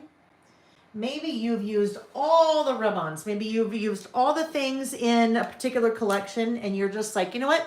I just want to use up a little bit of something. That's a great idea for using up a little bit of something. This is a little journal that I've started. This is part of my routine. But when you talk about just having like rub-ons, using up just a little bit of something, same thing. These are rub-ons right there from toddler time. So you can use some of the pieces that you have left over that you think, oh, I don't want to do anything with that anymore. Just use it sparingly and put a little bit down and then call it good. I don't need to have all the things. Even though it's fun to have lots of things, I don't need to have all the things, right? All right. So now we need our title, and our title is routines. Now, what I'm thinking maybe, I mean, we could do routines in orange, but that's really pretty. Or even, no, the green's too much. Green's too much. Not going to do the green. But that kind of way darker pink. But I don't know if we can, we don't want to do red. I don't know if we'll come up with a really darker pink. And I don't want to, that's still too red. All those are red. Picked raspberry, Victorian velvet. So that could be interesting. Look at Victorian velvet. No, nope. Picked raspberry. I mean, picked raspberry would certainly brighten it up. Kitsch flamingo.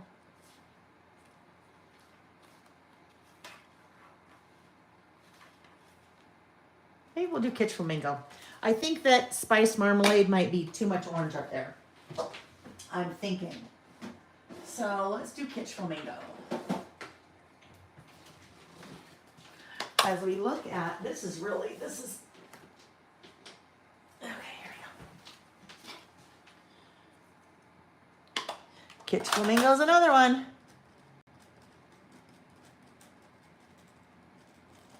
Just making my little swatch list there. Okay, so for my title, routine. Routine, this is my morning routine. So what do we want to do? What was I going to do? What was I going to do here? Well, I knew I was going to stamp it, but I did. Here's my sketch. There we go. There's my flower. There's morning routine. Pretty much, all of my sketches are pretty much dead on with what we ended up doing today. Sometimes that happens. Sometimes it doesn't. All right. So routine. I'm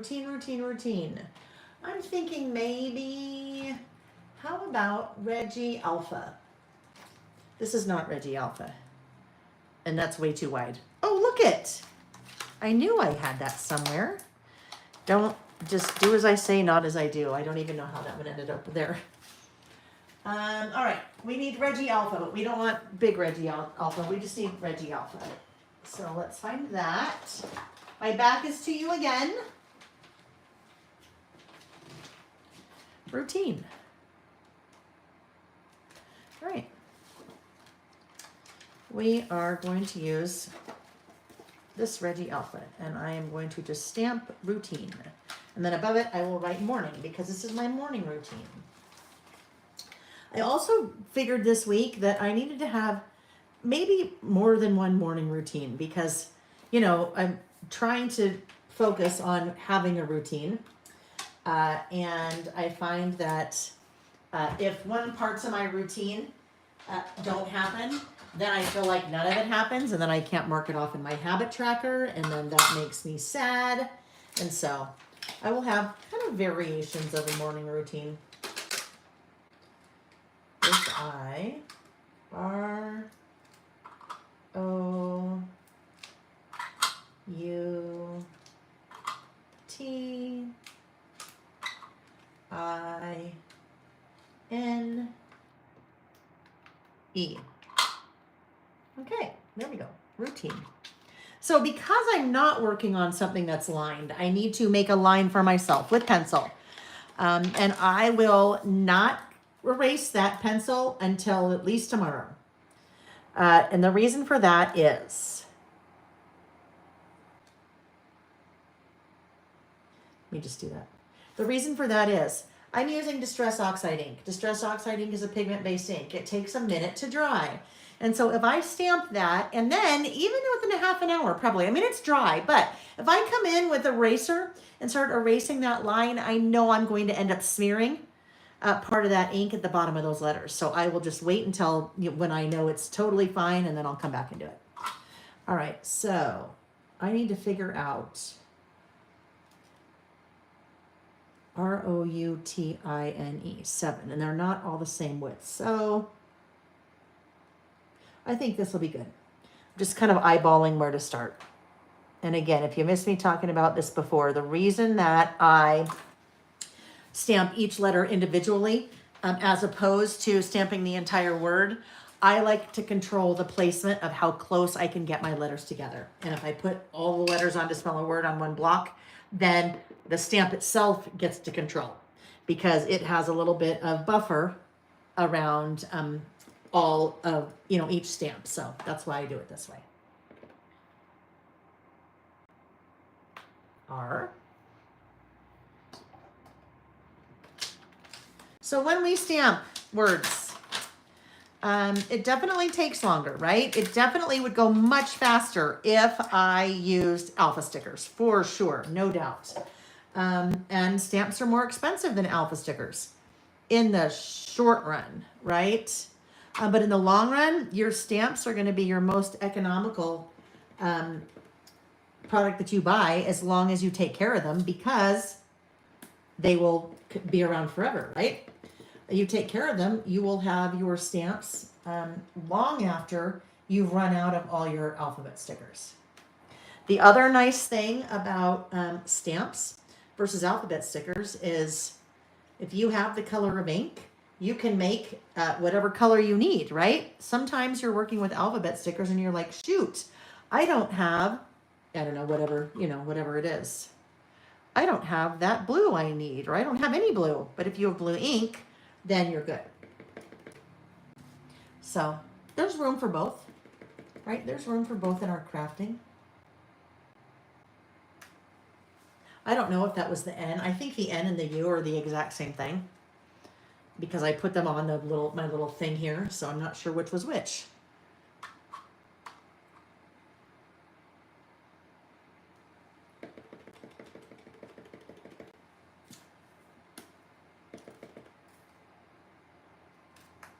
Oopsie, little crooked. It's okay. We got a crooked T. Carrie says she loves a simple list from time to time. For sure, right? Julie, I love it. Julie said, I skipped the in the news because I don't do that one, but I got a much needed nap in. Now I'm back. Perfect. Perfect. Good for you for giving yourself a nap. I envy you, people that can nap. I love the idea of a nap, and I will lay down and I will start reading or something, and I'll start dozing off, and I'm like, I'm going to put my book down and I'm going to close my eyes and I'm going to nap. And then I put my book down and close my eyes, and my brain turns on. It will not let me nap. It will not. Can't do it. So I'm very jealous of you people that can nap. I think that's a very important trait to have.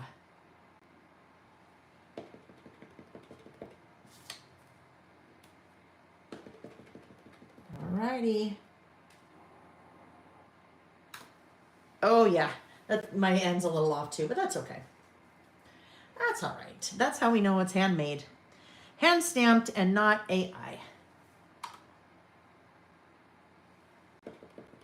If we wanted it to be perfect, we would just type it all out. And then it would be boring.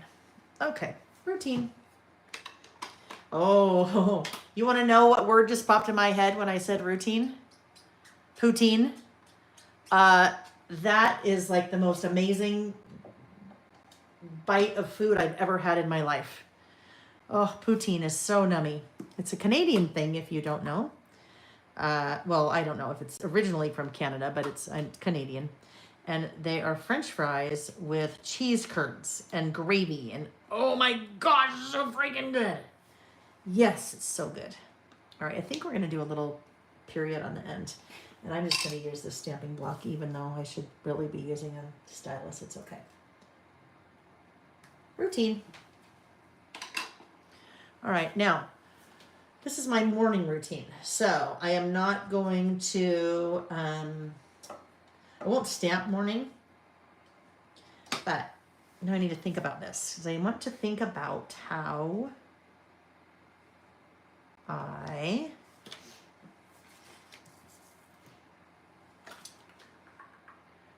here we go. I want to think about how I'm going to do this. I think, well, I am going to come in and do an underline here, so I'll probably just end up going right over that, but not make it as long. And I like to do two sometimes, so we'll do a double underline there. All right. And then I'm thinking that I may do a little bit of, I don't know. I'm trying to decide if I want to do, oopsie, I just realized I didn't do this part. A little bit of explaining here. Or if I just want to write about my morning routine.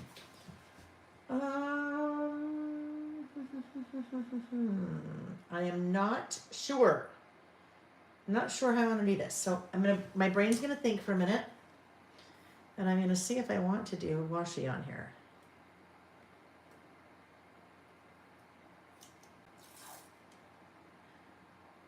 No.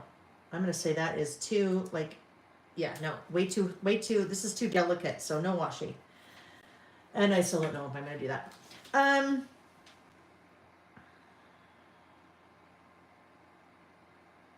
just gonna start writing.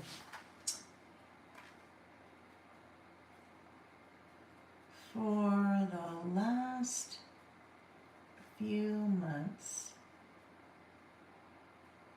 I've been working on making better use of my time in the morning. And I've found that a routine is the best way for me to be successful in doing so.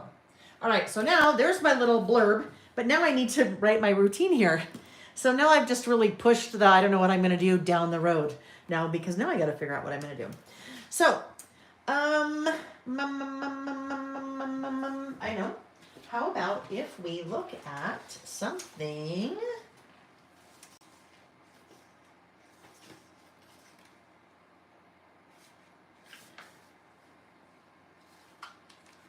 I don't think that I want to do something as big as that in there. Well, I don't know.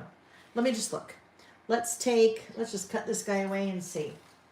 I love these like twine pieces in these essential rub-ons. They're so fun. Because it would be a visual way to kind of separate. And with the rub-on, because it's not a sticker, it wouldn't cover anything I've written. It would just like sit on top of anything that I've written. So let's see if we could, maybe if we like the way this looks. So if this went right here,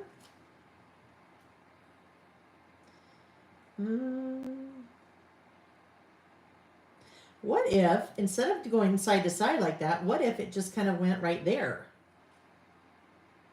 All right, we're just going to do it. But I'm going to cut off part of this because I don't need this other part here.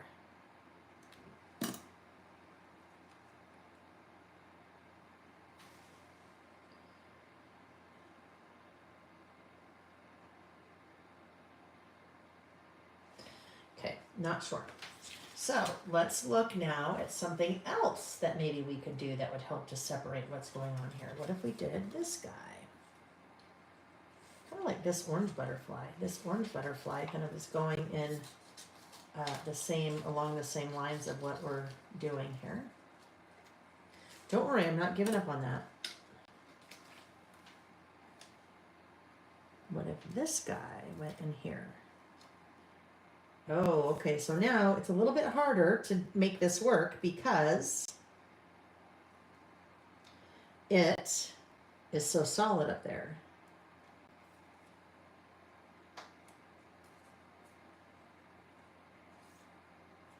All right, too big. So let's put this guy back on here, but there is a smaller version of that. Now, this is already cut apart from the sheet. So as long as I come back in with my stapler and staple that together, it will still stay together. So we have this little orange guy. Let's look at this little orange guy.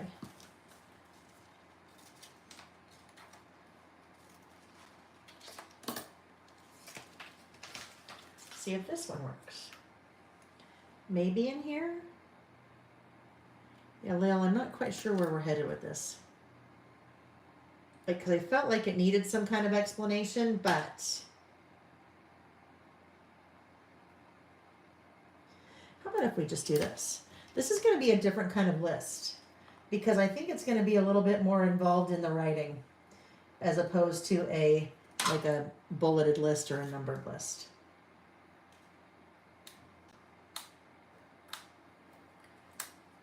Come on. All right. So now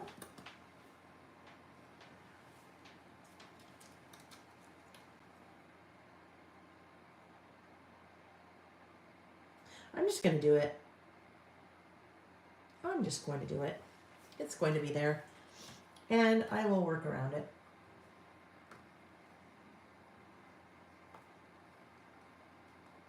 Okay. Let's see what we've got going here. Oh yeah, see that's a prime example of why you want to not let go, because you see that big space in there where nothing rubbed? Lay it back down and try again.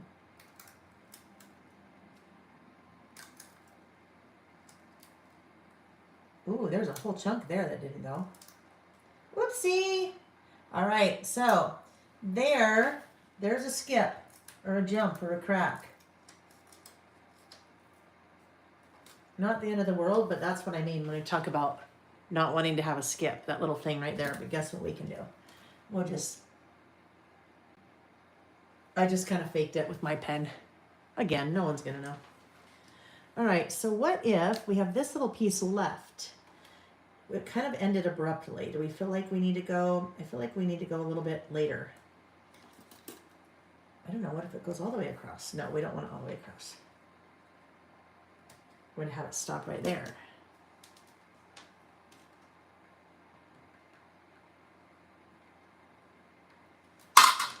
Okie dokes.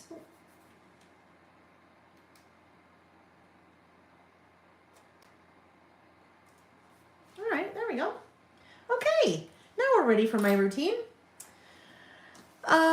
Let's see.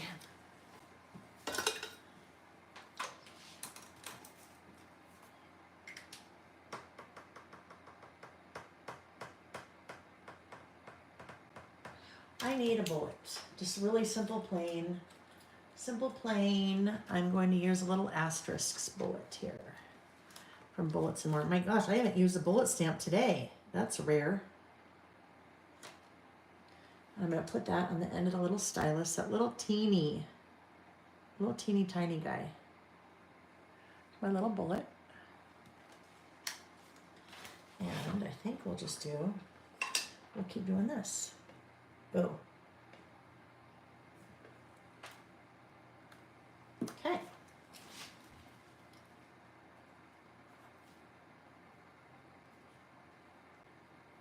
My day starts at 6 a.m.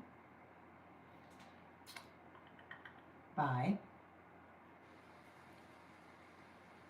getting dressed and jumping on the Peloton treadmill for a workout.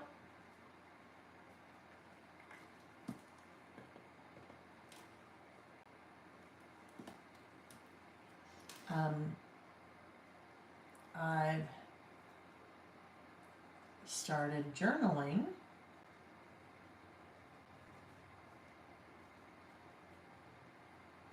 Right after.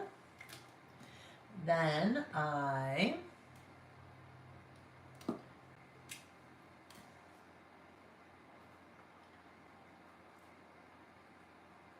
jump in the shower. Then I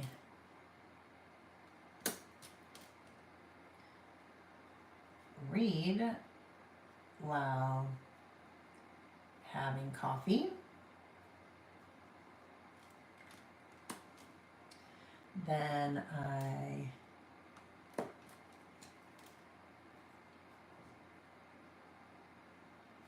get ready for the day, you know, like get dressed and makeup if I'm going somewhere, fix my hair, and you know, the get readies. I have breakfast while doing emails.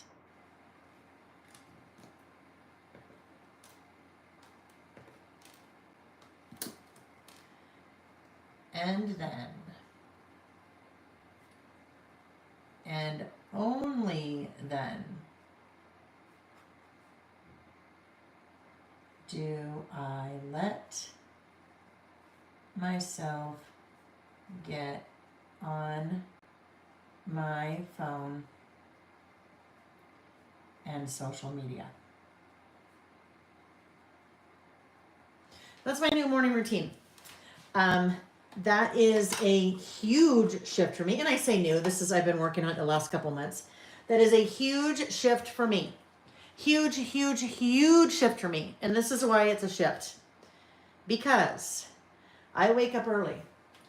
And the first thing that I do is pick up my phone. Literally, I am not even awake yet. I put my glasses on. I'm literally in bed, put my glasses on, and grab my phone. And that is not something that I want to do.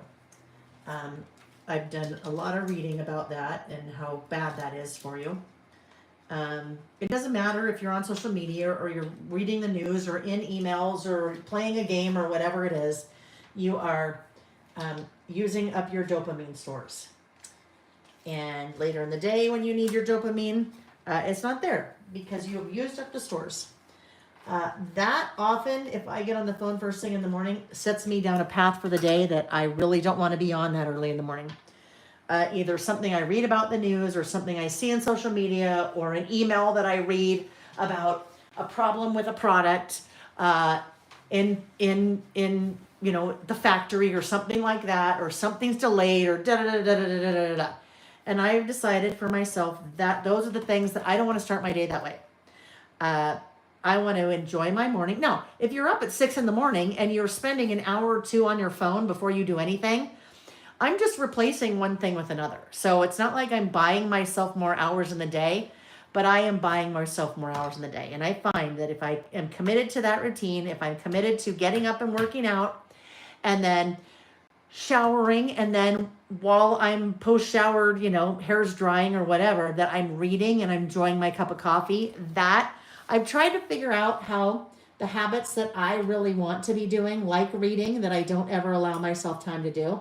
If I feel like I don't have time, well, I make time, right? I make time. I stop doing the things that aren't productive and do something like that that will make me happy. So that's my morning routine. It doesn't always happen. I mean, right? It doesn't always happen. And that's why where I said, you know, I have to have some flexibility in my routine. Like if my routine always starts with getting up and working out, well, there's days that just doesn't happen. Like that never happens on a Saturday morning. It can't. If I'm doing a live on a Saturday morning, even though I wake up at 6, I'm always like coming in hot right before 10 a.m. when we start. I mean, it's because I've been distracted by something or wasn't prepared enough or whatever. Everything just takes longer than I think it's going to. So I've just learned I can't try to do that on a Saturday. I could get up earlier, but you know, I'm not. So I need to have a little bit of a different routine so that on mornings like that, I'm still sticking to the things that were really important to me, which is not getting on my phone, right? So if I wake up at 6 and I'm not getting on the treadmill that morning, then you know what? Then I can fast forward and start reading or jump in the shower and then do this or that. So for me, this has been really, really, really helpful in my life. So now I have this little space here. So maybe we should do this. I just saw this, love today. Now I don't really have room for what a wonderful day there, but I have room for this love today. So that's a routine. So we might as well use, whoopsie, what's in there? Oh, look at what got in there. A die cut somehow got in there. Yeah, put your things away where they belong, friends. Don't do that. I managed to save that, but all right. So love today. We're gonna do love today right there. I guess I'm just trying to insulate myself from lots of things that can steer me down a path in a day that I don't want to go down, or I know I'm going to need to go down, but maybe just a little bit later in the morning besides first thing, right?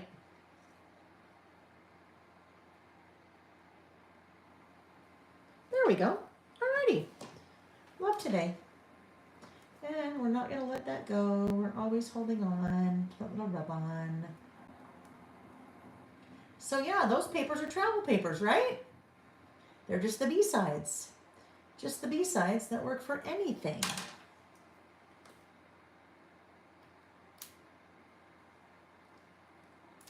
All right, there we go.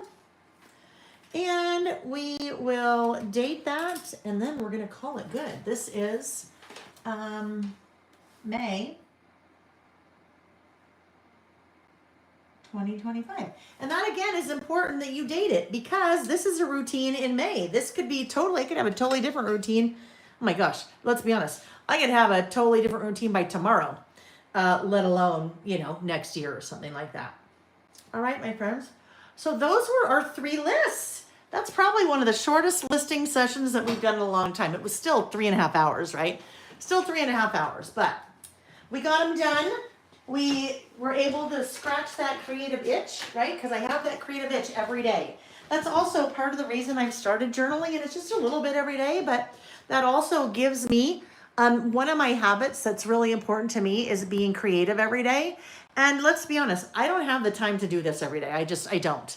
But I need to be creative every day. So if I can just, in my little journal there, if I can just do a little bit of writing and add a stamp or two and then a couple rub-ons and a piece of washi, and then I scratched that creative itch, I felt like I got something, creative done, then that works. So for me, this year has been all about, and I've tracked habits in the past and I have set things I want to focus on, but this year it's really about drilling down into that and figuring out, okay, so what do I really need to do if I want those things to happen? If those things are important to me, what do I need to do? And so then I figured out through routines and things like that. And it's all, hello, I'm 56 freaking years old. You'd think we would know these things by now, right? But we don't. It's always like an evolutionary process. So still evolving, always evolving. I'll be evolving like until my deathbed, right? But that's good. Okay, friends, let me check the chat very quickly. We're a little crooked there. Let's see. I just want to make sure I didn't miss anything. Mitzi, we were talking about stamping and stamping your titles. Mitzi likes to start with the middle letter, especially an odd number of letters. Yes. So that definitely works. You just have to be careful with some of your letters are thin and some of your are narrow and some of them are wide. So then I'm always like, well, I'm just going to wing it. And sometimes winging it works, sometimes doesn't. But yeah, that's another great tip is to start in the middle and then go left and right. Let's see. I know I missed something. Oh yeah, stamps. You never run out of vowels, right? Or the S's. The S's, like the true Wheel of Fortune letters, right? They always said if you're ever on Wheel of Fortune, you always start with RSTLNE, and then you just know that those are the most commonly used letters. So on your first turn, that's a good one to start with. So those are usually the letters we run out with.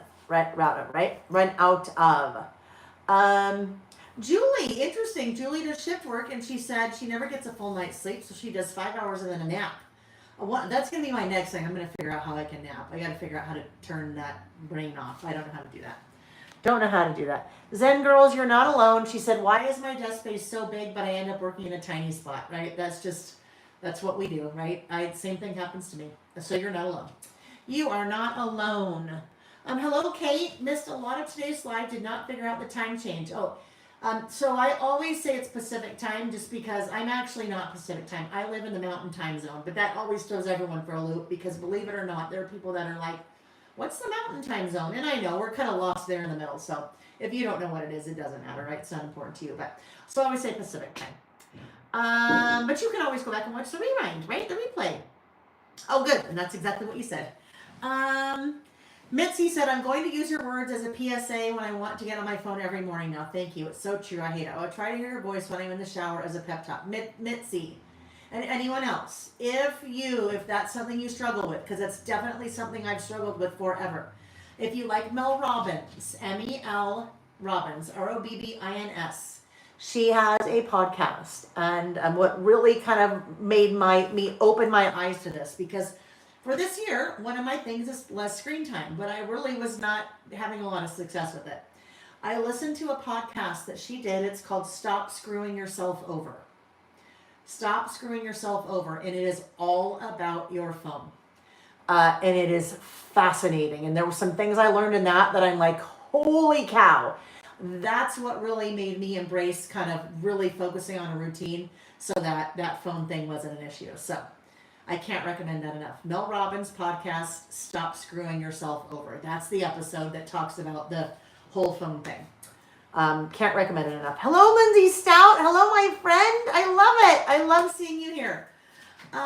Flora, thank you, Flora. I'm glad you enjoyed that. It was so much fun, you guys. I can't tell you. And we've been doing this more than 5 years. I still do it because I love it. I love being here with you guys. I love being creative. I love sharing. I love just us hanging out and you guys hanging out and me talking to the cat, because that's really what it is, right?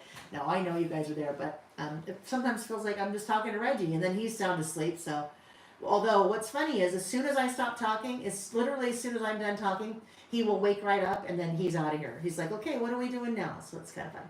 Anyhow, Samantha, I'm glad you enjoyed it. Martha Miller, newbie here. You learned so many cool things. Thanks. Can't wait for the next one. I am so excited. Thank you, Martha. I love that you enjoyed that. We just have fun, right? And it's always something different. And we're always making a list, but it's always something different. In fact, he just stood up. He knows. He can tell I'm doing my just wrap up. Too funny. Marilee, you were on. How did I not know that about you? Marilee said 15 years ago I was on Wheel of Fortune. That's crazy. I had no idea. Next time I see you, you have to tell me about that. Yes, Carrie, absolutely. Mel Robbins, also, the whole book called The 5-Second Rule. That one is amazing too. I mean, she's amazing. She just has a way of bringing things to like front and center that really makes sense. She just no nonsense, and she just explains them that you're like, holy cow, that's me. Yeah, I can't say enough good things about her. Let's see. Carrie missed some of the list, but you love the travel list. It was fun. Thank you. Susan, it does. That Love Today worked really well with the color of routine. So that's kind of a good happy accident. All right, my friends, there we go. And yes, Joe loves Let Them Theory from Mel Robbins. Another amazing book that I really highlighted more of the text. There's more in that book highlighted than wasn't highlighted for me. And now I have Nick reading it too. So, I mean, he can read whatever he wants. But I'm like, I think you should read this. It's kind of interesting. So, anyhow, friends, so here's the deal. We are not listing again next weekend. Next weekend will be the 17th. So I will be out of town. And it's also looking like I will be out of town the following weekend, the 24th. So we are for sure listing the last weekend in May. I'll let you know. I should know by Monday. When the next email is going to go out Monday. And the updated schedule will be there. I will also post it in the Facebook group and on the Facebook page, just so you know. But as of now, I don't think we're listing on the 24th either. So with that said, I probably will not see you until the 31st. So we've got a couple weeks. If you miss the Saturdays and you're like, I don't want to wait a couple weeks, Lael, there's, you guys, hundreds and hundreds and hundreds, literally hundreds of these out there going back 5 years. So just pick one, start watching, and you know what? It'll be like you're watching live, right? Except I may be referring to things that happened, I don't know, like the pandemic 4 years ago. So 5 years ago. Anyhow, enjoy the rest of your weekend. If you are celebrating Mother's Day, please enjoy tomorrow. And if it's a tough day for you, just take care of yourself. Do something nice for yourself. Do something that makes you happy. Go sit outside, listen to the birds, listen to music, watch something, read something, whatever brings you joy. It is, it's a day, right? So if it's a hard day for you, just tomorrow's a day, and then Monday will be here, and you can do it. Take care of yourself. And I will see you guys in a couple weeks. If you have any questions, at this point, either leave a comment on the video when it's over, or go to laelbymail.com and click contact us. All right, see you guys later. Thanks for joining me. Bye. Bye. And now I've got to walk around the back of the camera to stop. So we're going to hope that you don't hear a loud crashing noise, because I'm literally have like inches of space that my feet need to fit in. Okay, bye.